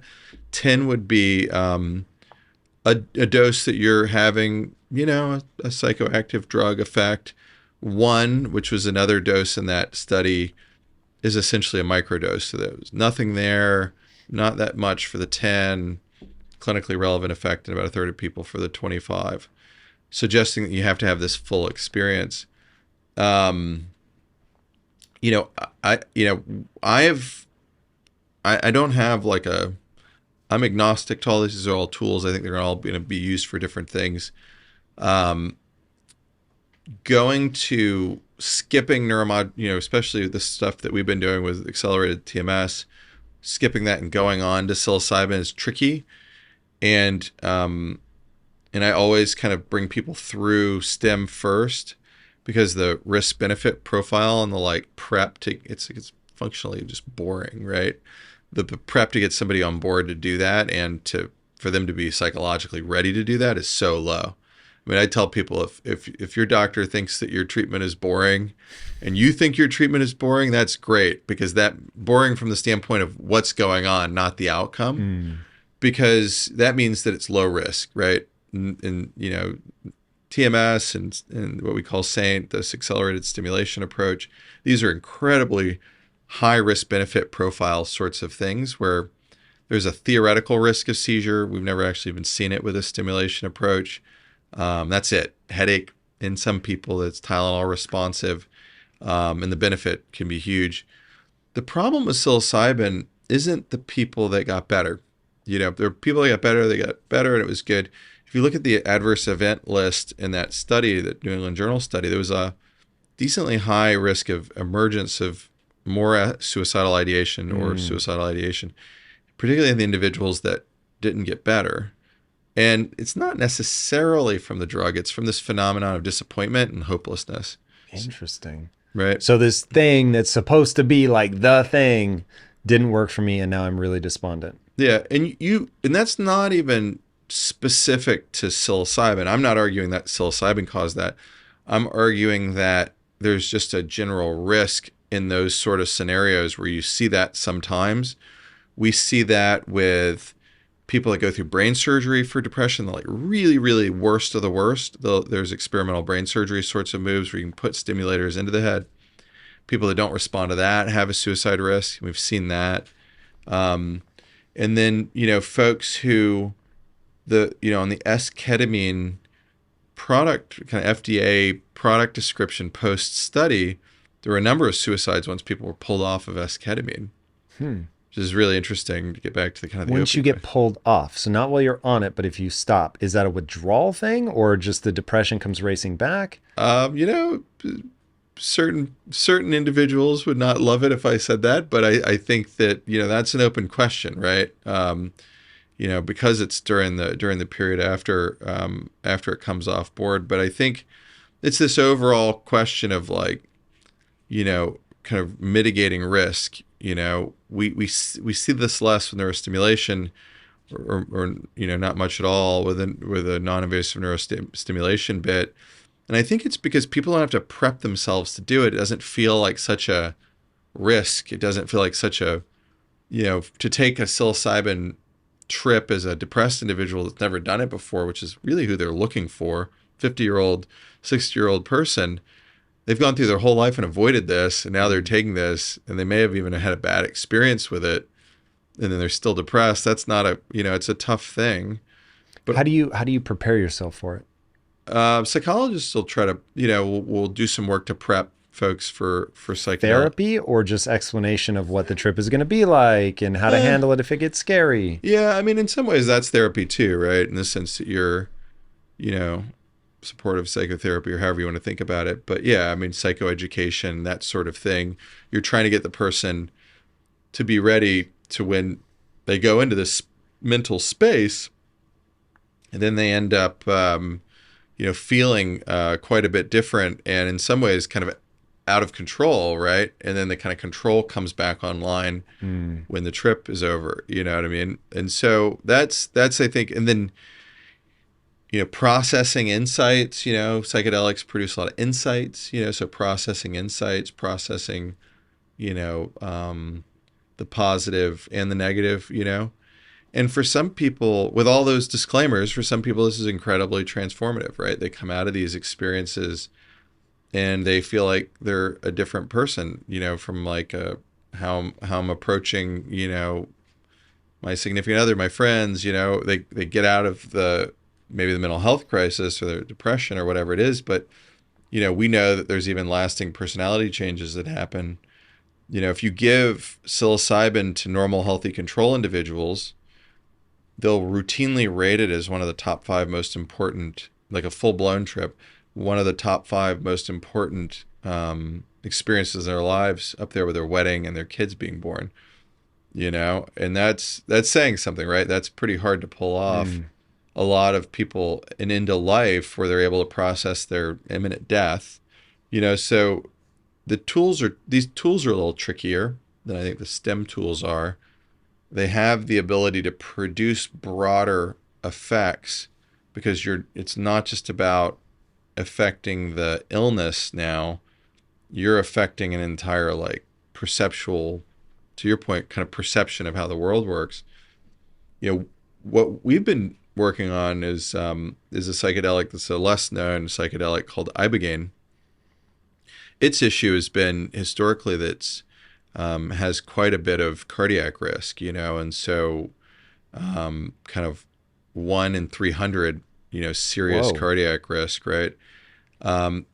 Those numbers come from individuals that have received Ibogaine for the purpose of detox from usually end-stage heroin addiction. So it's people who've probably had a heart infection before and all that sort of thing. So I got connected with a group back in 2018, VETS, which is Amber and Marcus Capone, veterans exploring treatment solutions for, in this case, TBI and PTSD and depression. And so Marcus actually went down to Mexico after a buddy went down to Mexico and took Ibogaine, and his PTSD and traumatic brain injury symptoms got better. And Marcus... Whoa. His traumatic brain injury symptoms got better? Mm-hmm. What does that tell us? Well, in addition to being a brain-derived neurotrophic factor upregulator, Ibogaine is a glial-derived neurotrophic factor upregulator. What does that mean? It has, that one has a role in regulating dopamine neuron health and other things. So it's a broader kind of neurotrophic factor upregulator than just what we see with psychedelics and what we see with SSRIs. And it's unique to Ibogaine. If there are at least two, apparently, growth factors that you can have in the brain, are there only two? Are there a whole bunch more? What is that? Those are the main ones that people think about as far as regulating the kind of standard, serotonin receptor, serotonin neuron, dopamine neuron, and in glial-derived neurotrophic factor in particular, that's been a harder one to move. BDNF moves with a lot of different things. And so, if you take a mouse and you get the mouse addicted to cocaine and you give it Ibogaine, it'll stop being addicted to cocaine. If you give direct injections of GDNF into dopamine neurons, you have the same outcome. It's really interesting, right? So that kind of effect of Ibogaine may be unique. So we've been running this trial. It'll come out in press in 6-8 weeks from now. It's looking like human trials with Ibogaine. Mm-hmm. Yep. Tell me more. Yeah. So we partnered. So it has been very difficult to do this in the U.S. historically because of the cardiac risk. So we kind of constructed this study where Stanford IRB agreed to this study, which is amazing of them, where we actually evaluated people at Stanford, sent them down to Mexico. So they were kind of already headed to Mexico, signed up to do this through VETS. Then they came to see us, and they went down to Mexico, received the Ibogaine, came back, evaluated them in a month. So we did the first neuroimaging study of Ibogaine effects, first EEG study of Ibogaine effects, blood, full neurocognitive batteries. And it's an interesting phenomenon. There's been about 1,000 Navy SEALs and Army Rangers and Special Forces guys that have gone down and taken this African root bark extract drug. That's in Mexico. Ibogaine. That's Ibogaine, yeah. Got it. You can reboot your life, your health, even your career, anything you want. All you need is discipline. I can teach you the tactics that I learned while growing a billion-dollar business that will allow you to see your goals through. Whether you want better health, stronger relationships, a more successful career, any of that is possible with the mindset and business programs in Impact Theory University. Join the thousands of students who have already accomplished amazing things. Tap now for a free trial and get started today. Ibogaine is extracted from the Iboga tree that's native to Gabon and surrounding African countries, and the Gabonese group that has kind of used this as a sacrament is the Bwiti, and they've been using this for millennia. And so it was kind of long story that led up to it. There's a documentary that I was premiered at Tribeca about a month ago, called Of Light and Night. Lucy Walker described, kind of went through and described this history of the last kind of 50 to 60 years of trying to get this studied in the U.S. But yeah, there's been a difficulty in studying it in the U.S., and so we partnered to do it. Those results are kind of pending, and I can talk about that at a later date. There's been a lot of interest, kind of in the addiction treatment community in Kentucky. Kentucky, interestingly, ended up being the first state to have a lot of interest in this, and they have money from some of the opiate lawsuits and settlement money for a lot of the the opiate oxycodone codone problems. And so they have I think like $800 million, and they're trying. Whoa! And so they're trying to they're trying to earmark like 42 million or so towards Ibogaine research, and so they proposed to do this. So I was actually testifying in Kentucky earlier this week in front of the Opiate Commission about this. And wow. So they one guy in particular, Brian Hubbard, in the Attorney General's office, put this up as like an idea for dealing with Kentucky's opiate crisis. And what did they want to know? Is it effective in helping people get unaddicted? Yeah, and that's what it's actually been what it's been more established to do. And so this exploration of the veterans is a new application, and we've explored kind of those effects. We've known for some time that it's a profound addiction interrupter. That mouse study I was talking about earlier, like for 30 years we've had case reports, but it's been very hard to study it in the US because of the regulatory concerns around the heart, and because of concerns of studying psychedelics historically. So we're probably at a moment now where that's shifting.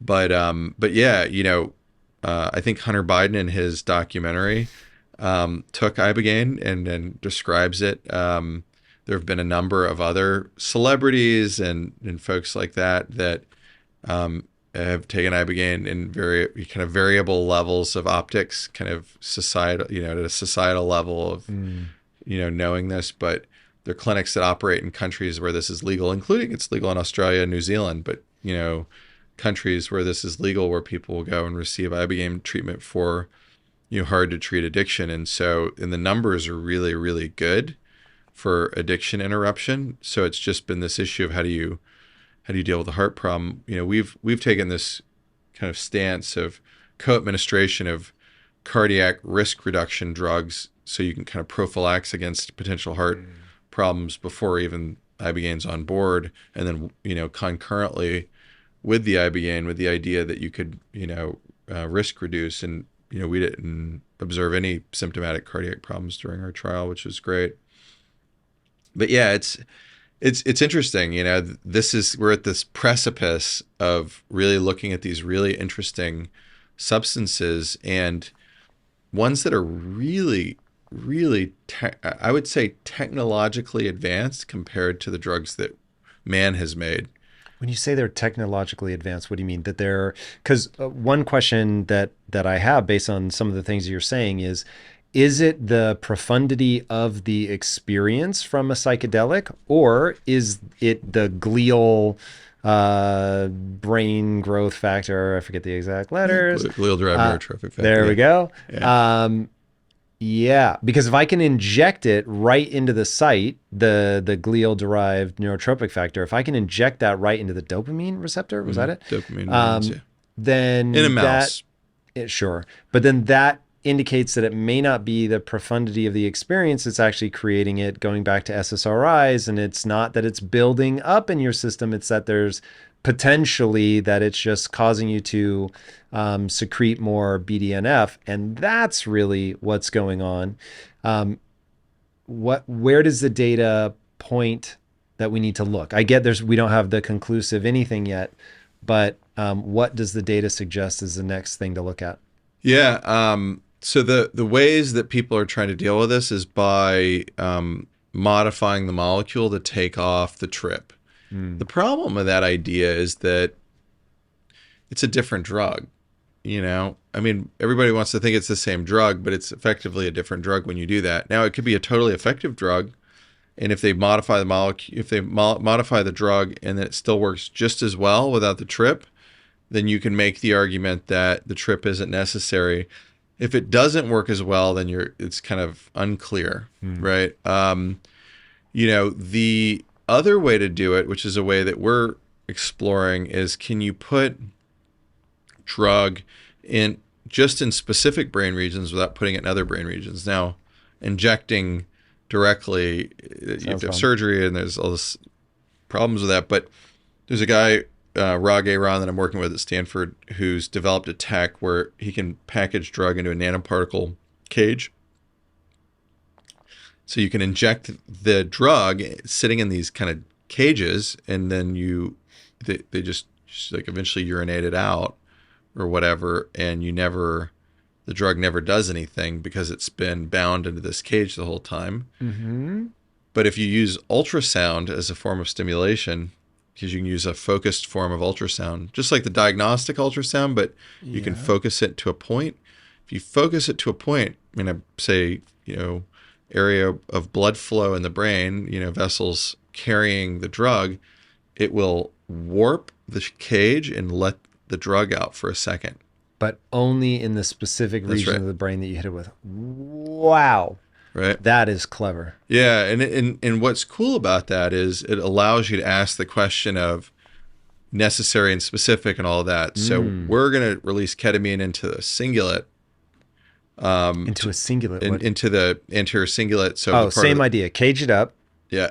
Hit it when it hits this part of the brain and see what happens. Yeah. And we're looking at pain changes because pain's like really nicely, measured in the sense that you can have an acute, anti-pain effect. Whereas like the longer term, depression effects or whatever, it's a little bit harder to kind of measure that stuff. We're going to measure pain first. And then so that's the primary question. Can we reduce pain? But relatedly, do they have any sort of, dissociation from the ketamine, and start to be able to use, specific drug release to do mapping experiments? And you can do that with any psychedelic, with ketamine. And so is putting the drug in this brain region sufficient to produce all the therapeutic effects without causing the psychological effects? Or do you just get a piece of it, suggesting that you find, this one contributes 30%, 33%, this one contributes 33%, this one contributes 33% to the total.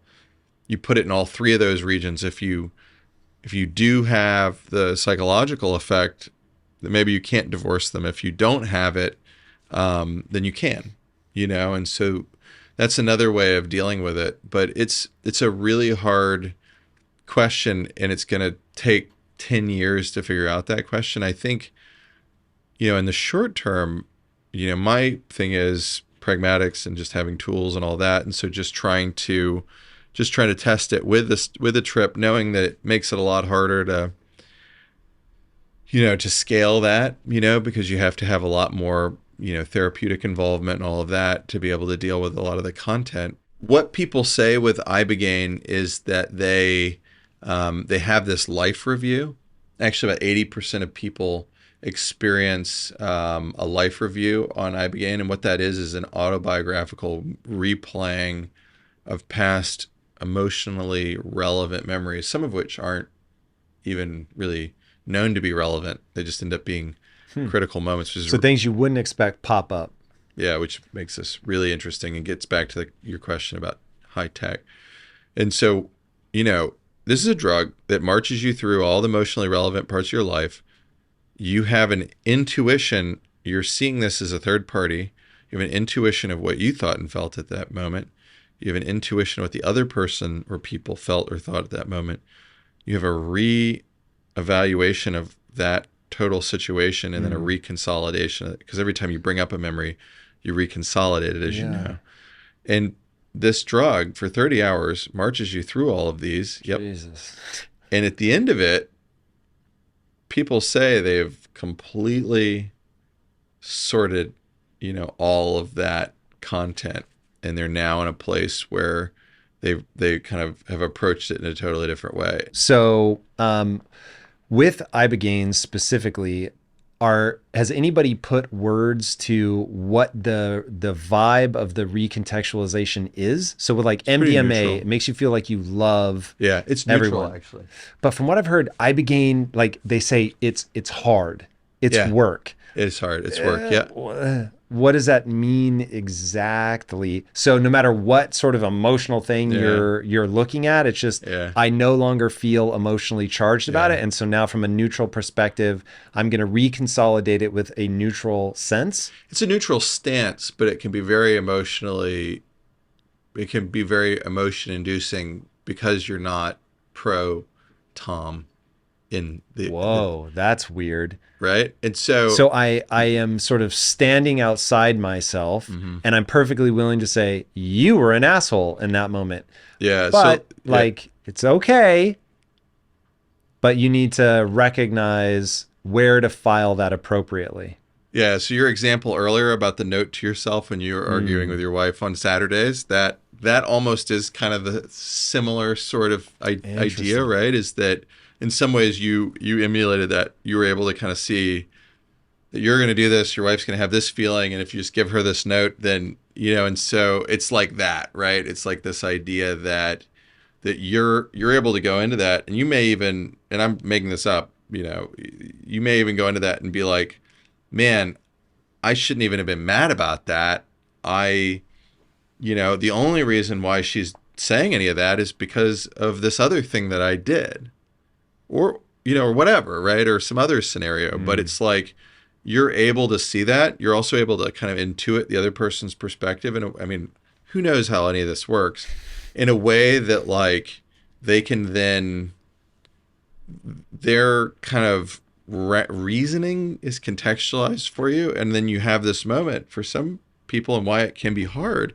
So you have to face the hard reality that the way that, to your point, the perception of the map of reality that you're operating on wasn't the territory at all, right? And that the way that you were seeing that event go down was totally through a lens that was the sort of kind of perceptual disturbances that we see the world through, and then operating off of that information that was inherently flawed, right? And it seems to allow for folks to kind of evaluate all of that, and with that establish greater control and choice, because you kind of have a better calibration of the world. Like, this idea of the map isn't the territory. Like, the closer your map is to the territory, the more inherent control you have, because you have a better sense of, if I walk this way, there is going to be land or there's going to be water or whatever, And I think for a lot of us,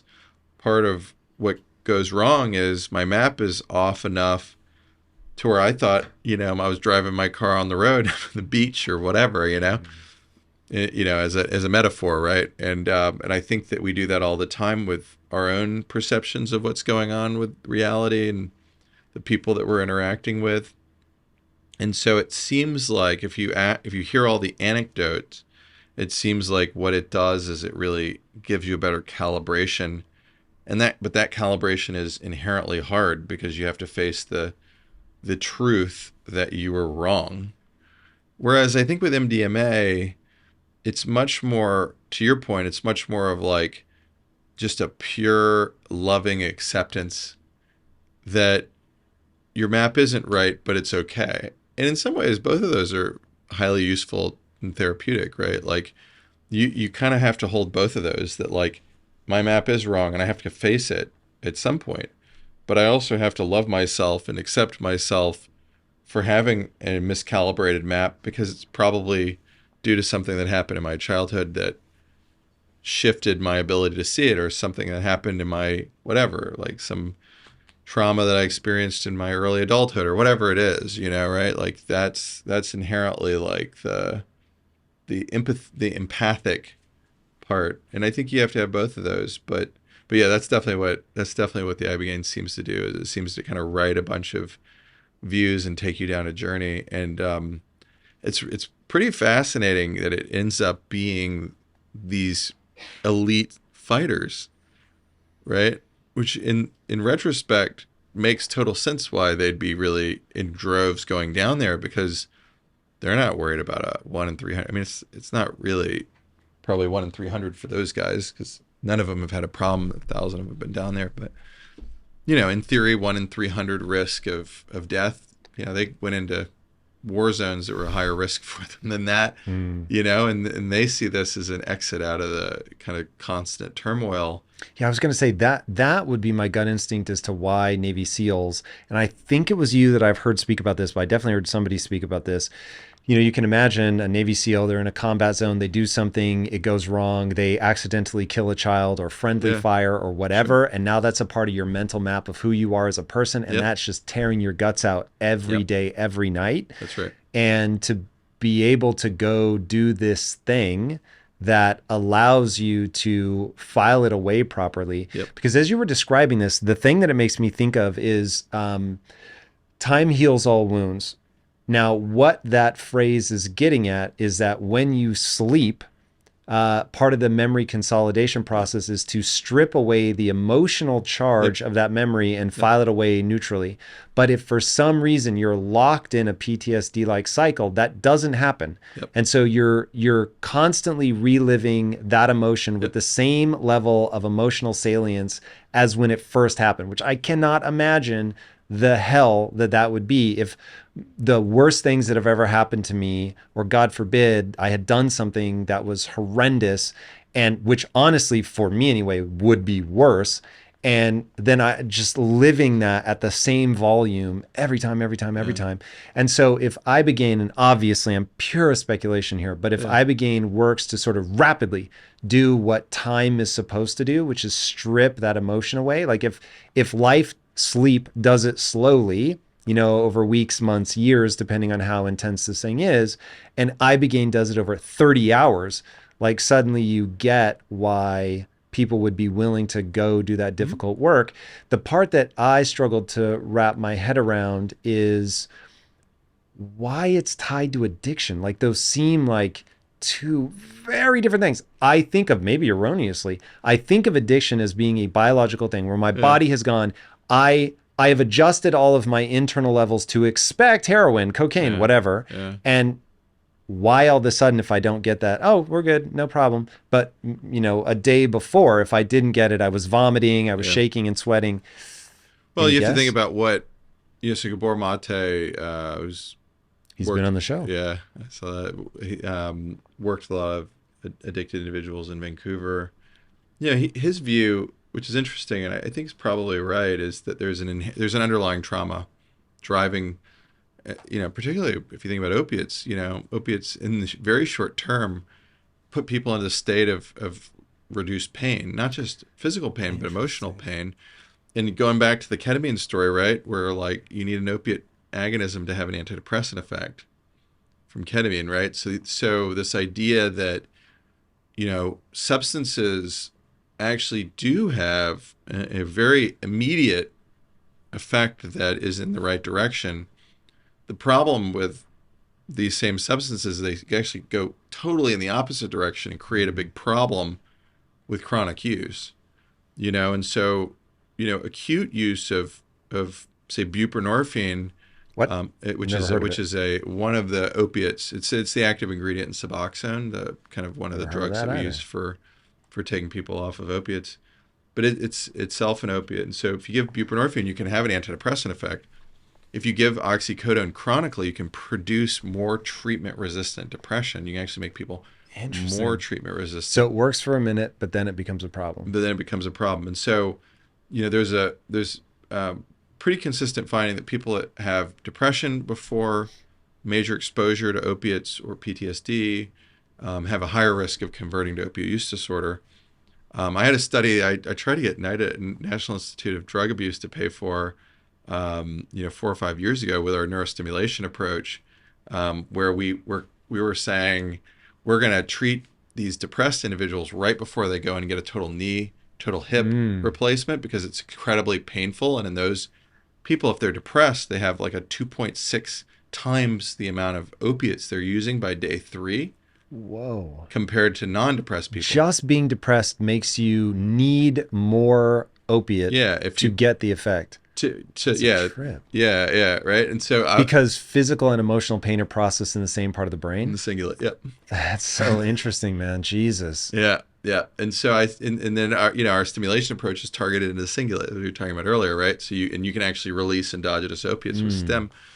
So it was this idea that we could, what we were talking about earlier, prophylax against one psychiatric condition by treating another. And so I said, let's treat the depression. They go and do surgery. And then we see if we can, in the active group, knock down the amount of opiates they're using compared to the sham group, for the goal of trying to treat the depression and reduce the risk, just like anesthesiologists do for other things. You don't go into surgery until your heart's good and until your vessels are good. They won't let you, and so it's this idea of, could you do a pre-surgical risk reduction? And it gives you a model for actually preventing a future addiction. That was seemingly a too radical idea at that time for NIDA. I think it was having a little bit of a hard time kind of conceptualizing, like, you're not treating an addiction, you're treating depression, you're applying to NIDA, and so it's where I think it gets a little bit complicated, That's one of those things that really bums me out, because if it works, and Huge. like, I get we don't think of them as being connected, but if they are connected, then you need to address it. And so, especially when you think about how many people end up getting addicted to opioids because they were put on legitimate pain medication to begin with, and then it turns into an addiction, and then they can't shake it. And so knee surgery becomes a prison stint for opioid addiction. That's right.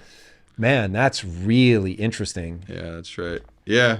So it's an interesting thing. I mean, I think we're getting to a place now where hopefully we can start thinking about that. I mean, the ideal world is we just don't give somebody an opiate, or we concurrently treat them if they need to have an opiate with something that essentially fixes the underlying problem that would cause the risk, profile. But yeah, I mean, I think, getting back to your original question about Ibogaine, the reason why it makes sense at a level is because the GDNF thing, but also the mouse self-administration thing I was talking about earlier, but also that combo of that, and that they're addressing some of the pain, right? Some of that inherent pain from some of the trauma that somebody like Gabor Mate would talk about, that probably drove them to that place to begin with, right?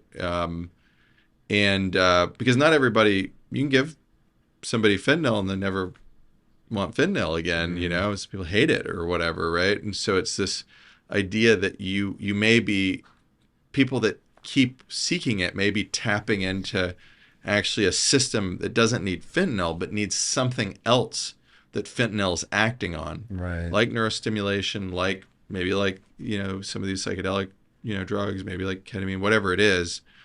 And it gives us clues about what the circuitry is and what the problem could be, the underlying initial problem could be. But it's also why I think we've got to pour a lot more money into researching these things. Like, we really have gotten very far in cancer biology and cancer treatments over the last 20, 30 years, right? We can treat previously untreatable cancers, and we have drugs, we even have ways of modifying the immune system to attack cancer now. And, recent Nobel Prize a couple of years ago for somebody on that one. And we know a lot about the heart. But if you look at the federal dollars that have gone into brain conditions, particularly into psychiatric conditions, it's a lot less. But depression is the most disabling condition worldwide. A lot of these things are. And so if we... By what metric?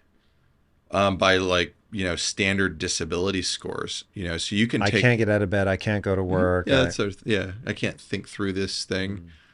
Yeah. I mean, and if you look to like our conversation an hour ago around the cardiac thing, and, if you ask a cardiac patient just had a heart attack, and they're having depression, what's the worst part of what's going on with you? They're going to tell you it's depression. You take a Parkinson's patient with new Parkinson's, and they've got all their shaking and all this stuff, and they're depressed, and you ask them, what's the worst part of your Parkinson's? It's the depression. Jesus. Right?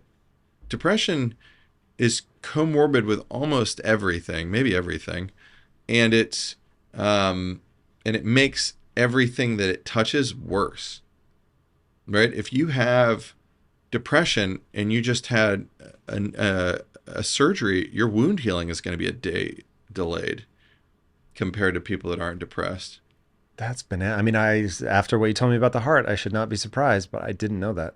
Yep. That's bananas. So depression makes you need more opiates, it slows down your healing, and it increases your risk of heart attack. Does it increase your risk of cancer or other chronic diseases? The cancer story has been more inconclusive, Okay. but there's a list. There's a recent meta-analysis, and there was a list of risks. I mean, there was one paper published in the American Academy, the Green Journal of Neurology, and depression increases your risk. Your depression in your 30s and 40s increases your risk of having Parkinson's later in life. Jesus Christ, Right. man. And then Parkinson's increases your risk of depression, just like the cardiac thing, right? And so depression makes literally everything worse and produces a risk for you. And so the idea that we're not putting like an insane amount of federal funding into understanding what depression is and answering many of these great questions that you've asked around what's causal and what drives what and how's the gut and the brain related and how is diet. All that stuff needs to be understood in a deep way, probably with machine learning and AI embedded in those questions. But you need like a dense amount of money to be able to figure out how to do that, and like all of our accelerated stimulation approach that, looks like we'll ultimately end up on the inpatient unit and treat psychiatric emergencies. We have a lot of federal support and a lot of federal funding now, and very thankful for that. The original work was grassroots donor funding, and so people that had I'm guessing obviously, but people that had personal experience that are like, you can make members. this as legal as you want. This is amazing. Yeah. And so a lot of the really, really early stage mental illness, psychiatry, kind of experimental therapeutics work, at least that we've done, has been philanthropy funded. And a good bit of my portfolio for the lab is from, private donors with a whole lot of means that come in and they say, my kid or my parent or my spouse or whatever is suffering, and there's just not anything for this. That's how we got into the Ibogaine work. That's how we got into the accelerated stimulation work and our like application and other indications. How we're getting into some of the direct brain recording work. It's all philanthropy funded. And really where the federal agencies come in is in that, in many cases in that second step, once we have a signal to kind of come in and expand the effect. But, in their defense, they've got a limited budget, so they really need to invest in things that are somewhat de-risked. And if societally we were able to put, as much money proportionally based off of your question of these disability scores, so the most disabling things get the most federal money to kind of explore and to do really, really moonshot sorts of things where it's really early and fund it from the get-go, then we would know a lot more about this. And so the hope is that this generation of teenagers and folks in their early 20s seem to really embrace therapy and the kind of, having a mental illness, having a psychiatric diagnosis, having even subsyndromal symptoms and needing a therapist and that sort of thing.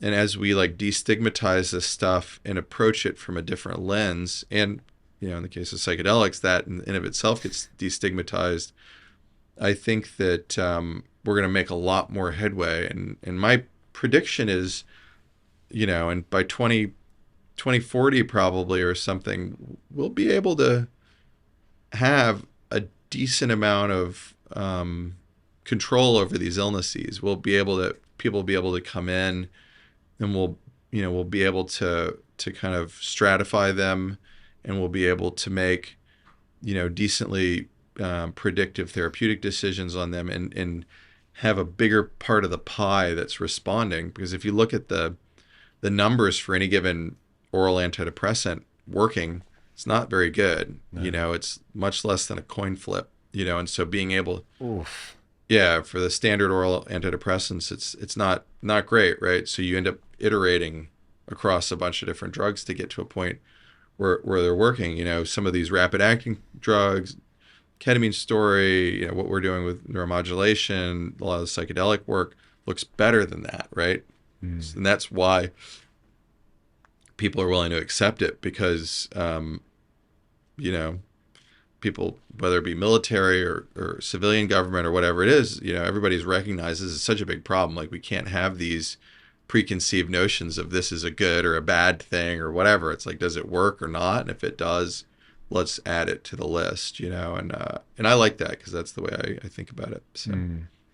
That's incredible. What do you think about the fact that all of this, like when you were talking about Ibogaine specifically, you know, the profundity of that it auto happens, that you will start cycling through your memories, that it creates an environment that is useful, that allows people to deal with the most traumatic things ever, and this part I know is hypothesis, but the fact that it can help with addiction potentially just from going, oh, that thing that you've been trying to cover up or run away from or whatever, just by putting that in the right context in your brain, using whatever mechanisms the brain already has, but you didn't have access to before, just by putting that in its right file folder and removing the emotion from it, you no longer need heroin, cocaine, whatever, that it comes from a root.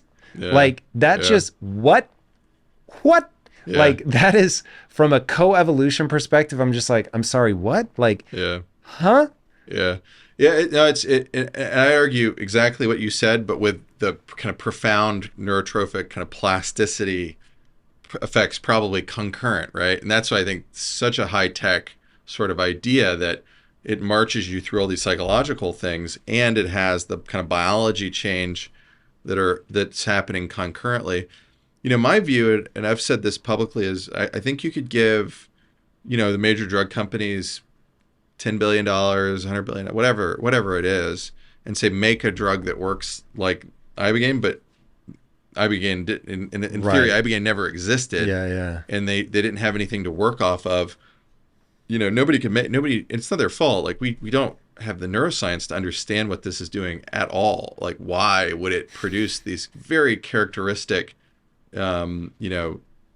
processes in like about 80%, the vast majority of people. But it gets into that statement I said earlier, right? Is that we end up like evaluating technology based off of Moore's law.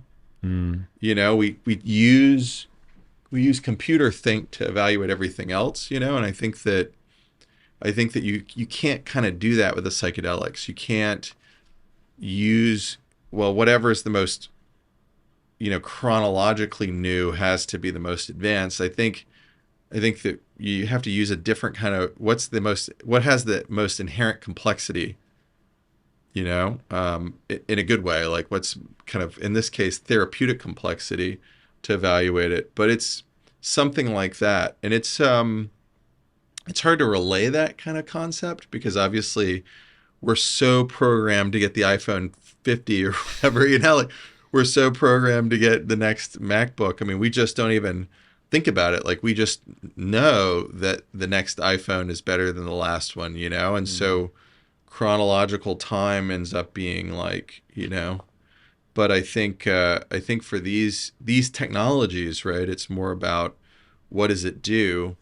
And, you know, all the psychedelics at a level, but I think particularly Ibogaine, man, I mean, how does that even work, you know? And it's interesting. So it is very interesting.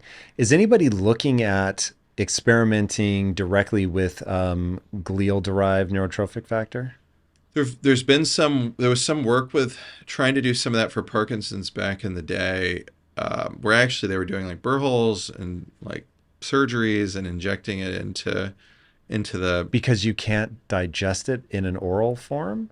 You know, Ibogaine's the only way to kind of have those effects, which obviously that was off limits 15 years ago, right. But have those effects without, you know, essentially a direct injection. And so the study was inconclusive.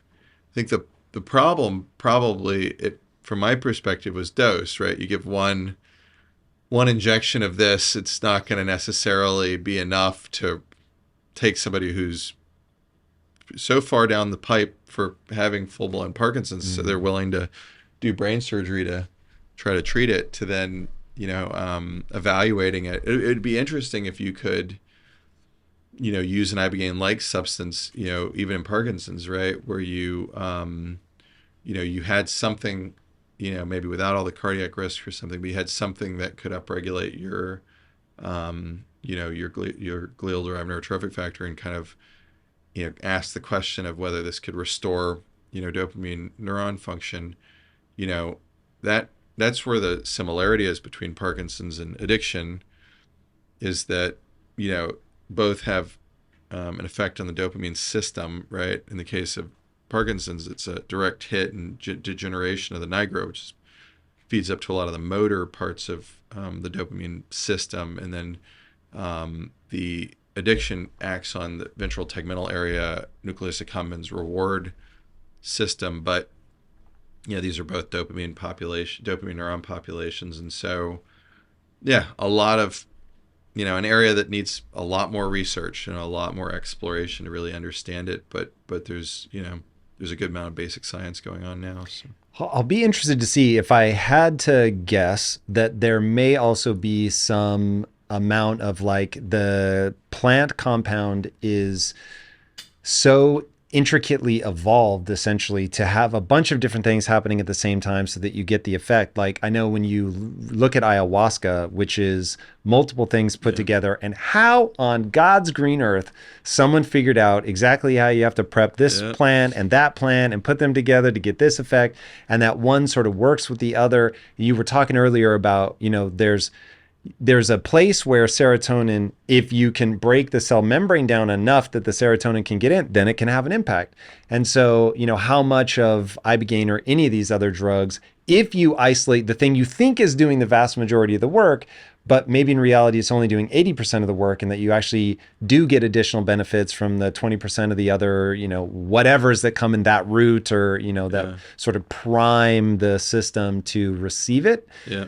That's also interesting. But man, does it let you know that nature is complex. It is. I mean, I think there was a quote, and I'm probably underestimating, but I think it's like 10,000 plant species in the Amazon. It could be more than that, but I'm sure more. Yeah. If let's say it's 10,000, it probably is more than that. The number of combinations and iterations, and they're poisonous ones. I mean, it's hard to conceive of exactly what you said in the case of ayahuasca, and really, like, you almost have to have a knowledge, right, that these two things, this one thing is blocking the GI breakdown of this other thing. In the case of the reversible monoamine oxidase inhibitor piece that then allows for the DMT to get into the brain. But yeah, it's, the iboga tree, it's a root bark, they have to kind of, if you watch the Bilyeu, they're like digging it up. Like, there's not like a clear predator. I mean, it's a very curious kind of anthropological question, kind of neuroanthropological question around, like, what is going on with all that, and people have written about it, and anthropologists have talked about it, but it's not clear, and I think that I actually think there's probably some real value to, in investing some money, and that would probably be NSF or somebody like that, but investing some money into really trying to understand why humans were ever doing this to begin with, right? I mean, I think Western culture, with the Mayans and with, like, coming into Central and South America and just kind of imposing, in that time, Christianity and all that onto those groups, and then, kind of ignoring a lot of those traditions, and, kind of re-embracing and asking, if we landed on Mars or whatever it was and saw, an alien species doing this, we'd spend a whole lot of money trying to figure out why they were doing it. So why don't we go in and say, in a really deep way, like, why were the Native Americans doing this? Why were the Central and South Americans doing this? What is the reason why they were doing it? There's probably, and it's unlikely that it's the same reason why we habitually drink alcohol. That'd be my view. Interesting. For me, they seem, they're the same obviously guessing, the same evolutionary branch. One is elevated, one is a lot more fun. So when I think about would I rather do Ibogaine or MDMA, I'd rather do MDMA. Yeah, sure. And especially if, hey, Tom, you have these traumatic experiences, there are two ways that I can put them away. You can confront it for 30 hours and like really contend with it, put it away, and then you're going to be fine. Or you can have a great time, look at it from a place of love and just overwhelming joy and everything's okay. Also put it away and be fine long term and be like, word, I'll take the love one. Thank you very much. And so alcohol, for me anyway, it makes me feel like I'm suppressing the urge to dance on a table, but it's brutal on my body. So I almost never do it. Yeah. If there were no side effects, like if I only experienced the part when I was drunk, I would drink. Like, it's fun. Okay. So I get how to me, they're both riding on the back of, I'm going to modulate your neurochemistry. You're going to go on a chemical ride is how I think about it. Again, it might be circuitry, but you're going to go on this ride of these things we call emotions are fun. Like, you go to a movie, even if it's a sad movie or a scary movie, you like, again, controlled, to your point, you like the controlled experience of this. So while I would not want to truly relive the trauma, there is something about, hey, I'm gonna show you a demon, but it's in a controlled fashion in that you can, have people around you touching your hand, everything's okay. So I think it makes sense to me that the more intense ones are gonna propagate nested inside of I'll shorten it to shamanistic tradition, to where this is a ritual. This is not to be taken lightly. Whereas something like alcohol is going to propagate. It's like just a fun thing that you can do. You can take it a little bit and it makes you feel a little fun, or you can really push it. And then look, you're going to suffer for a day. But if there's no way, especially back in the day, for you to track that, this has long-term consequences, that it feels as close to cake and eating it too as you're going to get. In fact, the one that feels even closer to your cake and eating it too is marijuana. I don't know if you've looked at this, but like, what I think people give, I'm really going to make people mad now. I think people give marijuana a free pass. I don't understand. If you're taking a drug, cool, trade-off. I'm totally for it. Like, if it's worth it to you for the trade-off, just seems impossible. But when I do it, I don't feel bad the next day at all. I'm just like, oh, cool. But so one, I have noticed, I don't do it often, but I do it more than I drink. And I didn't used to. So for anybody that's listened to me for a long time, I have done it more frequently recently because I have noticed that it has a tremendous impact on my enjoyment of sex.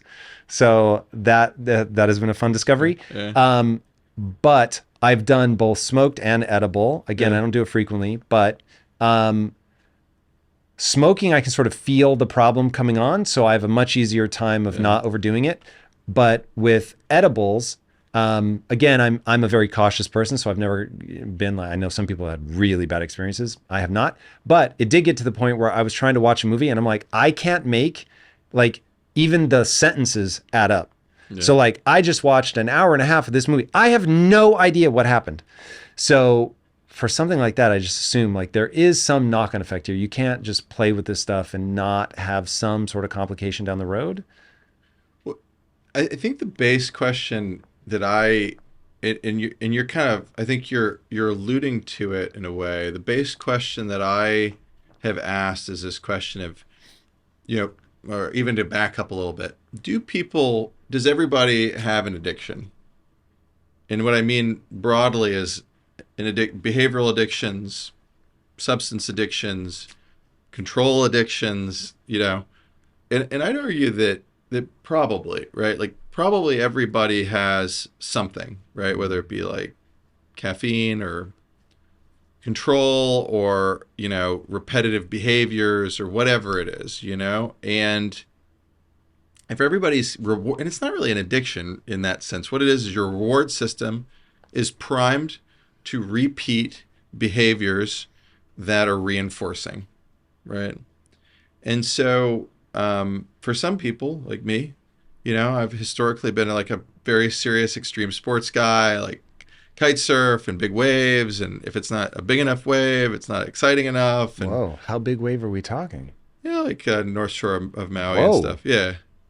Okay. Yeah. I was a big martial artist and fought in Taekwondo fights, all over the world in Hmm. my 20s and stuff. And so, and I'd argue that it's just really sensation seeking behavior at a level, right? And we all do it, in one way or another, right? And so if that's the case, then do we end up sublimating certain rewarding behaviors that may end up being in the extreme, kind of ends, what we call addictions, but do we sublimate, certain behaviors for some core set of practices or behaviors or whatever that may balance us or put us, centralize us or whatever, right? And so people have argued that for a long time. Like people that do yoga argue yoga, people that are hardcore meditators argue that, and there's like a frame that, if these drugs like psilocybin and Ibogaine and others, what the end result ends up being is a loss of addiction because they're not themselves addictive, which is, I think, the fundamental first question. If they're not themselves addictive and there's a loss of an addiction, it's curious, right? Of whereas the substance you're talking about, certainly cannabis, there's cannabis use disorder, certainly there's a alcohol problem, obviously, and so are those sublimations of other habitual behaviors that end up being kind of culturally embedded, and back to the anthropological thing, why do certain cultures, ceremonially, as a sacrament, take psychedelics and do those cultures, and we don't know enough about this, but do those cultures not have as much in the way of alcohol problems, of nicotine problems, of all of that, because maybe it's getting to that core kind of 5-HT2A receptor, that kind of core circuitry modulation. And it's an open question. It's one that we don't really have an answer to, but one we probably should, because if these are all just idiosyncratic behaviors that humans do with certain environments and certain plants, and then it just happens to be idiosyncratic drugs that we're using randomly Hmm. to drive behaviors down that we don't want to have, versus the other idea, which is that there's some core thing that some cultures did and that kept that culture in a certain domain, and then you don't have that, and then all of a sudden other cultures have a problem. You introduce drug A from culture A into drug B, and all of a sudden you're seeing all these kind of vast therapeutic effects. Maybe it's because culture A had it sorted, culture B didn't, Right. and it's a very hard thing to answer, but it's one that I think is really interesting, that maybe a lot of it's just sublimation. Maybe drinking is just a sublimation of an instinct to do something else. Mm. Man, drugs are fascinating. I want to ask you a question. You made reference to it earlier, and do you think that we have a soul that is separate from our physiology? You referred to it as mind something else, mind brain.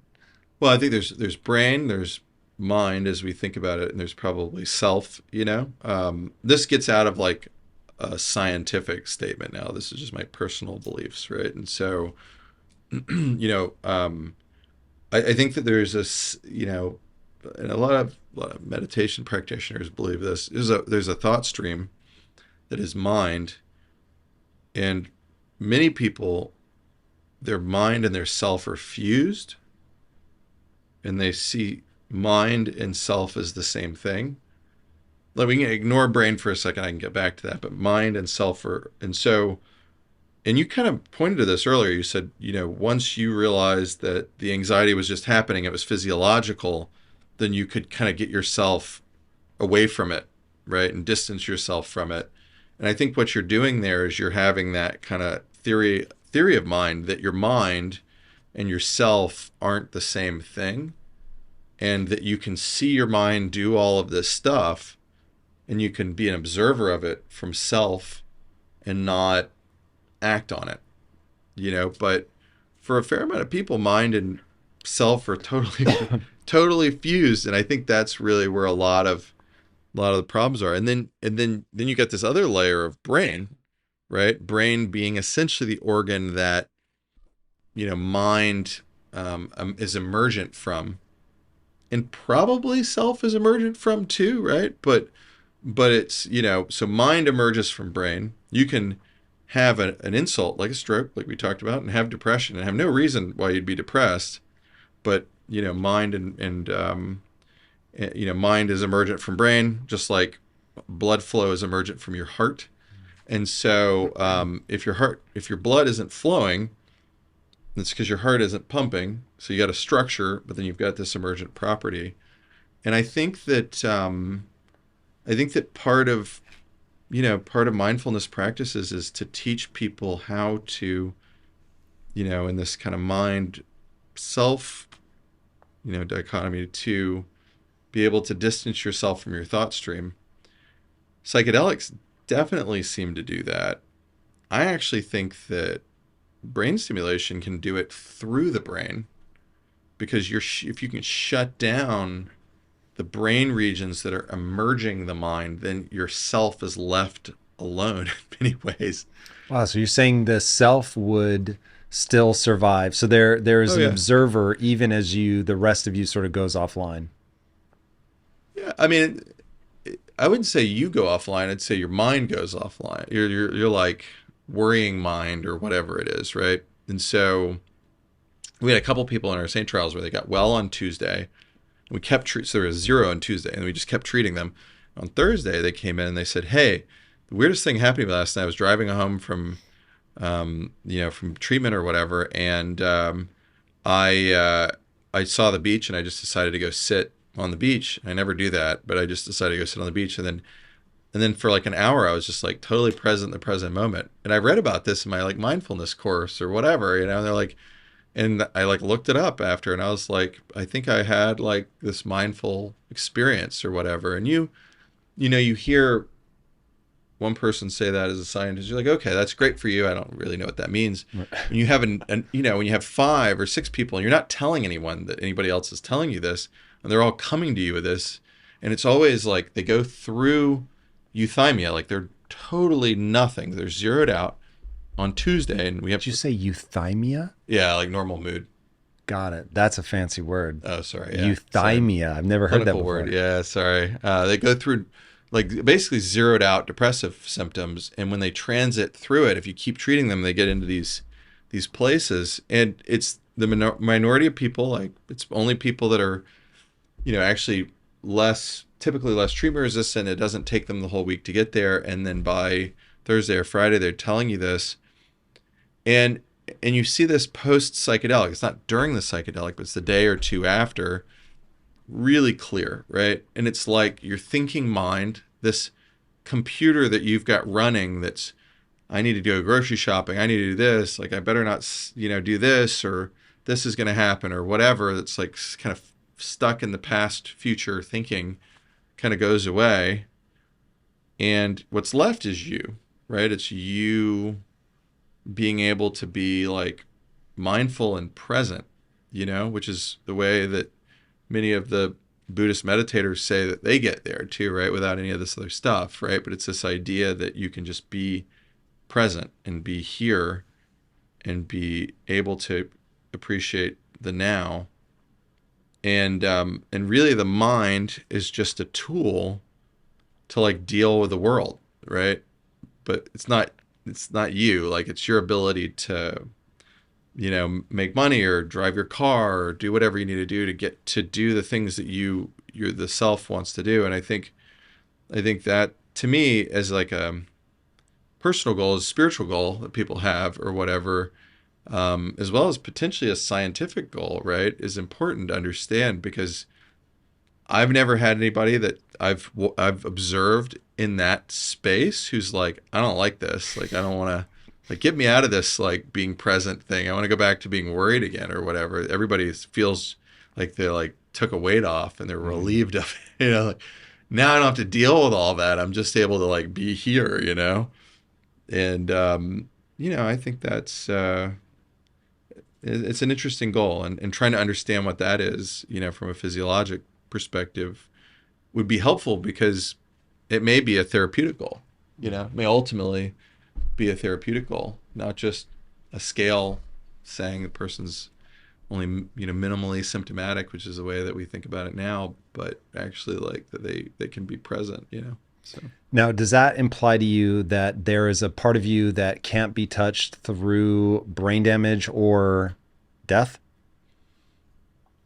Yeah, it's a great question. We don't have tools to understand it, right? I mean, that's kind of the fundamental issue of all of that, right? And these are extremely hard experiments to do, but it's this question of, is there a way to separate it? Because you'd effectively have to separate it. I mean, I think that, the kind of base understanding and viewpoint that most neuroscientists in 2023 would say is that the you that you believe is you is all brain emergent, right?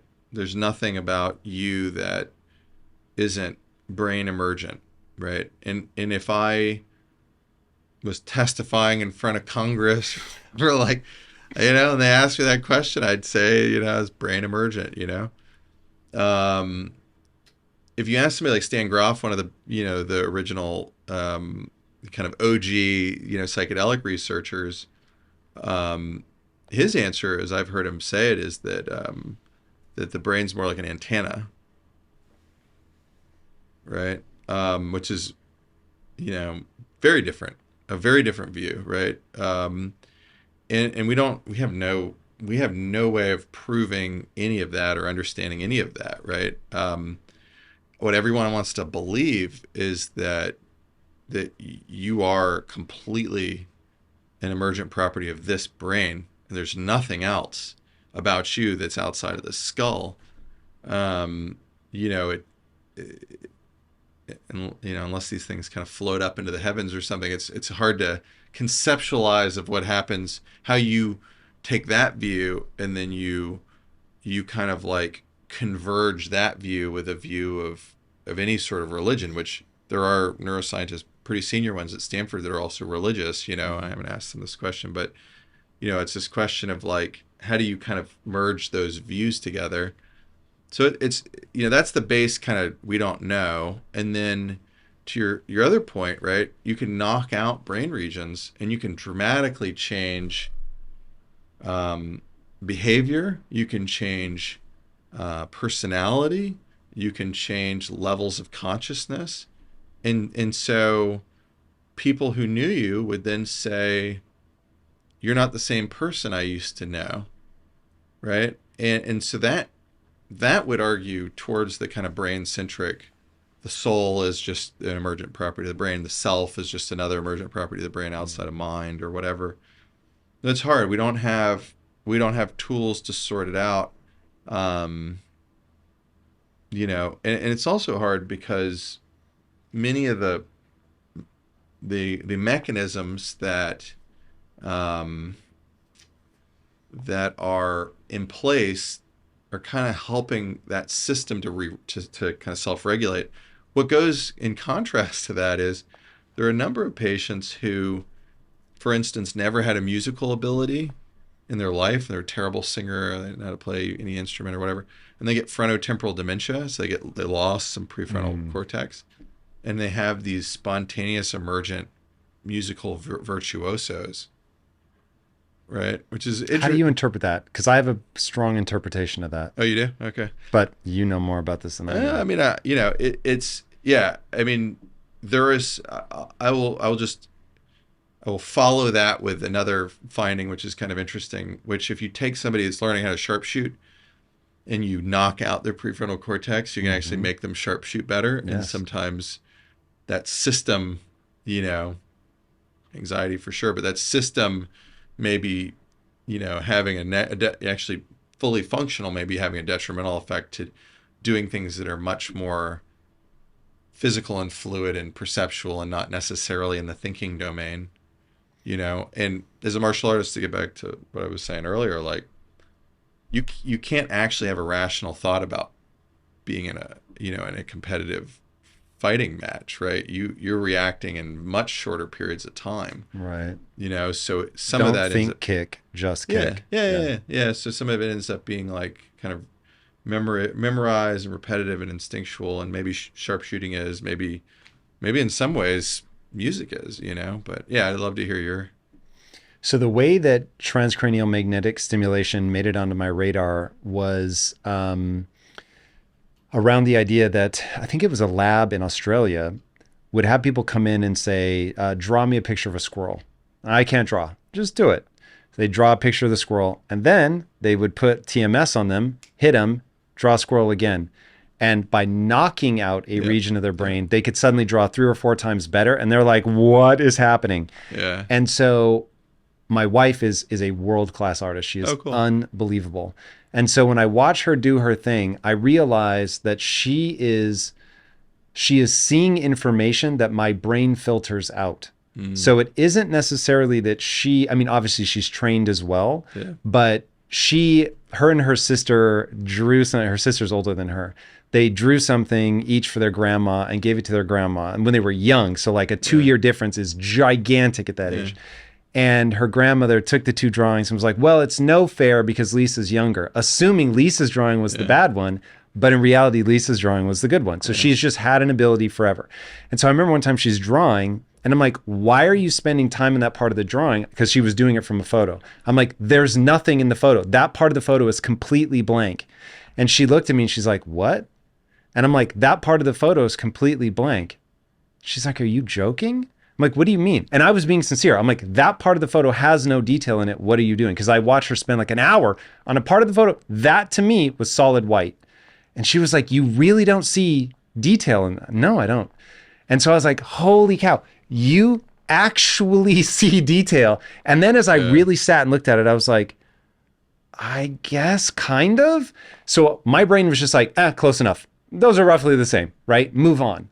And so and your brain has to do that, right? If I was looking at you going, there's this many photons bouncing off of that part of your head, like, you're never going to get anywhere. And so your brain is constantly saying, don't pay attention to this. Now, the interesting thing is that particular example is indicative of my entire personality. So part of the reason that, like, my wife will say to me all the time, I wish I had your brain, because I won't hold on to things. So something could really upset me, and I'm not joking, 5 minutes later, I'll be like, oh yeah, because I get completely absorbed in whatever I'm doing and I just let go. Now, the problem is having a memory like that can be very frustrating because I will research the life out of something and remember 10% of it. And I'm just like, how is this possible? Like, I've encountered that same idea like 4 times and I just can't hang on to it. And so good in some areas, bad in others. But when I think about it, my brain is like, not essential, not essential, not essential, not essential. And right. So it's just letting go of all that stuff.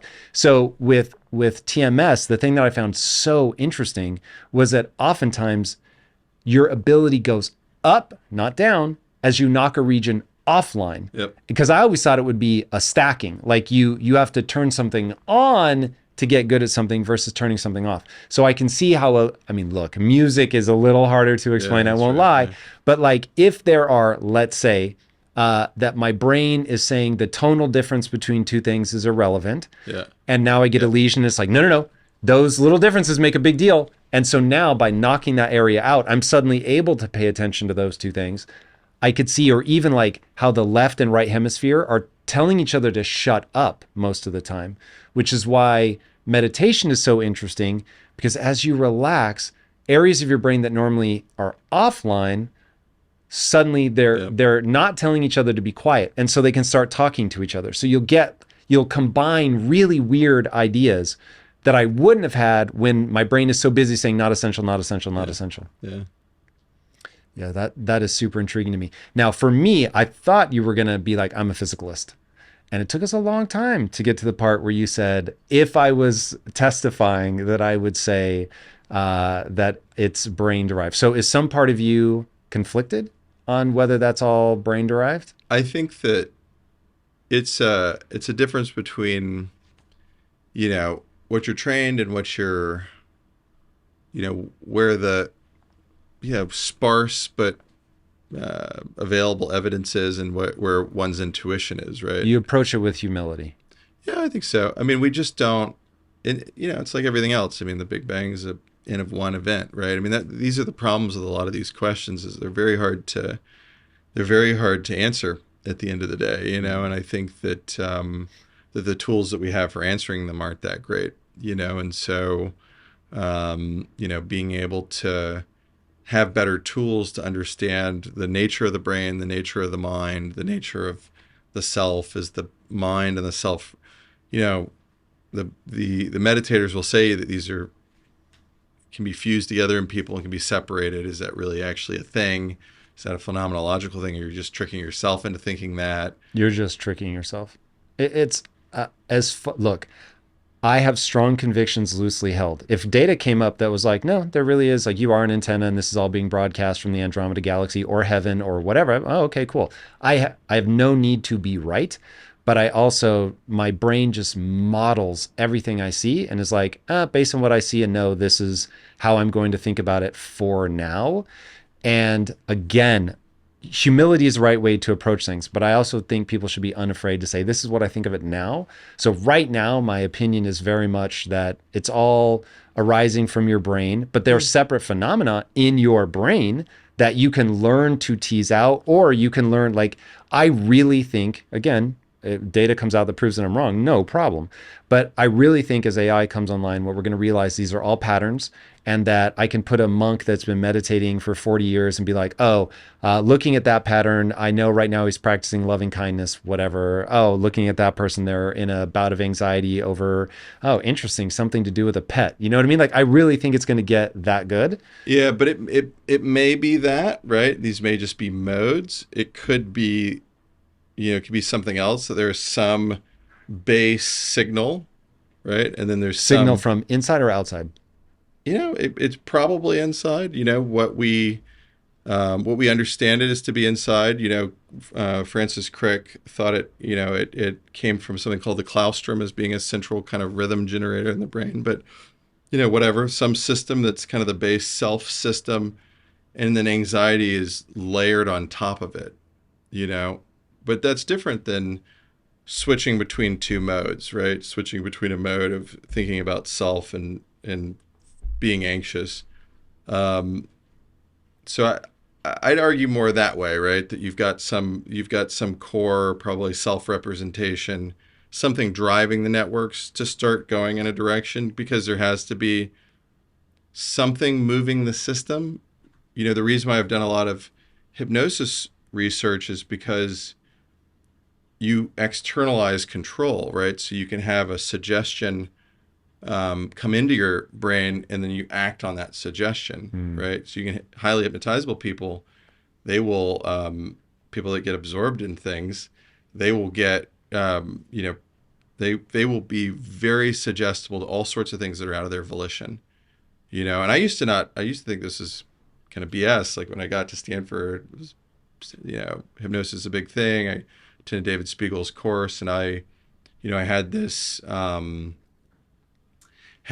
experience. I'm not that not that hypnotizable. I had this experience of doing a group hypnosis. There was a bunch of doctors in the room, right? And so I'm supposed to have my eyes closed, but I'm kind of like, watching this, and I see all these guys. They tell them to put the arm up, and they're like fixed in the air. And I went up to all of them after, and I was like, you like just did that to be compliant, right? Like, no, I had no volition over it. That's such a trip. Right. I want to be hypnotizable, but from what I can tell, I am mildly hypnotizable at best. If you think about that, though, if you're externalizing to some other entity to drive behavior, then there's got to be something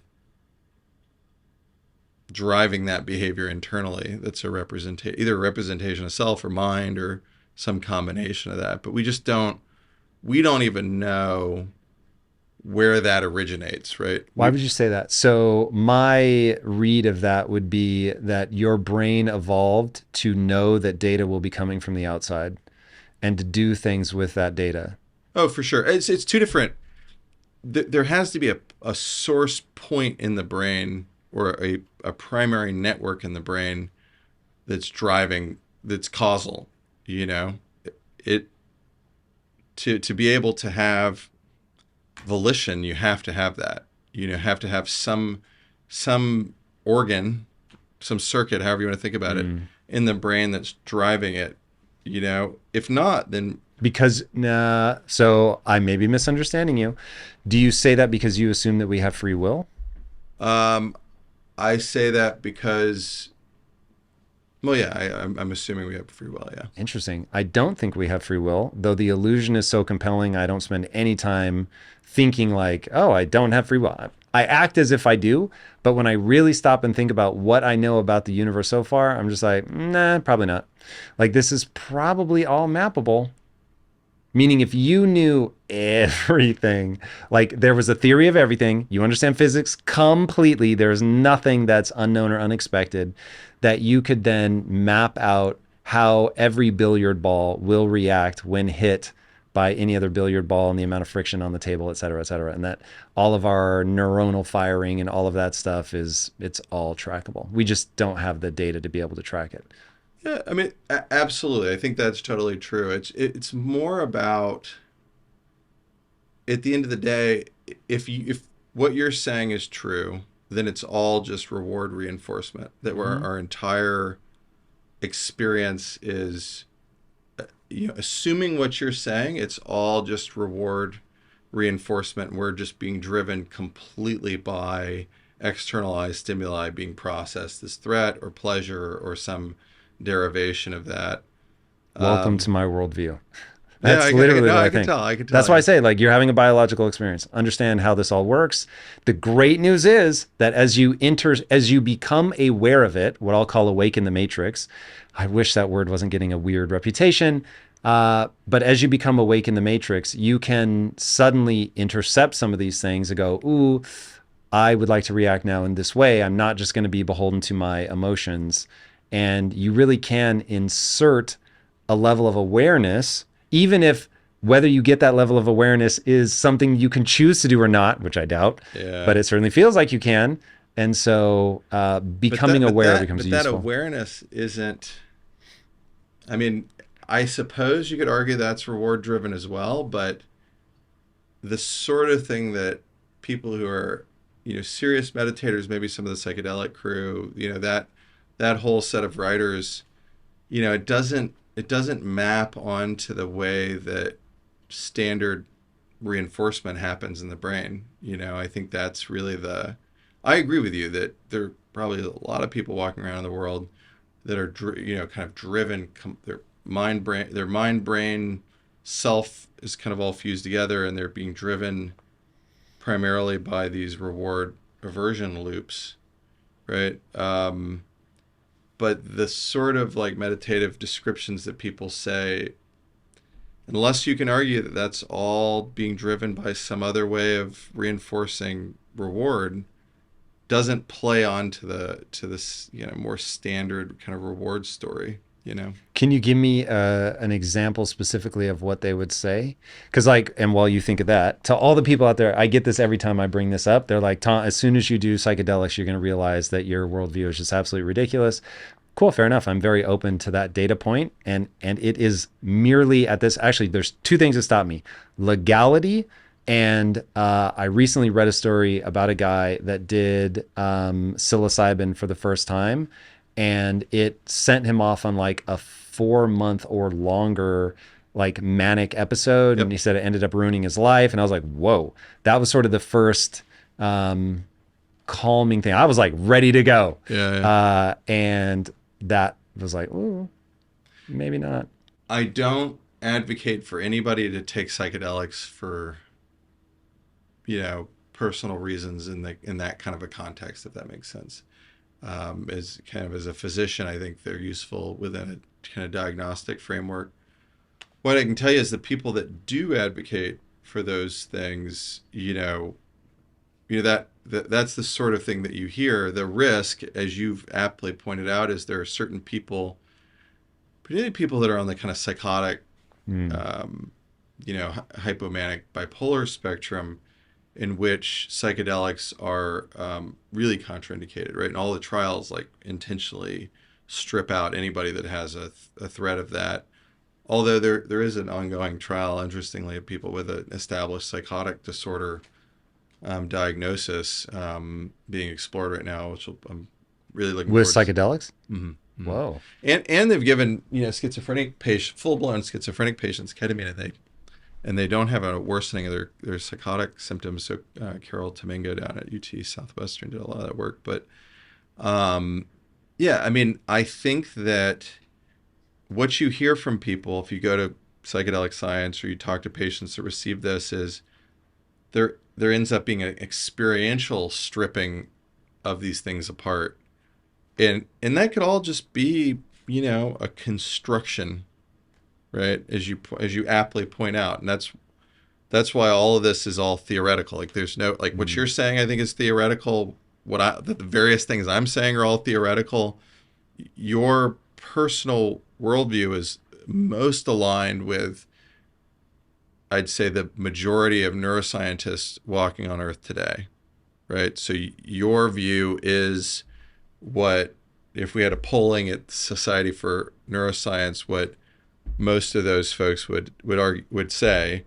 If you did polling at Psychedelic Science 2023, it'd be a majority of those folks probably, and so it's just one of these things where it's hard to, I don't like to kind of, and the reason why I'm not giving you a firm answer on this and why I'm giving you a lot of like open questions is because I don't like to have opinions, maybe to your point, I don't like to have opinions that aren't testable. And at the current state of things, while your views align with the majority of neuroscientists, some of that's probably an extrapolation from animal studies and stuff like that, which I would argue the whole human experience is beyond what animal cognition is.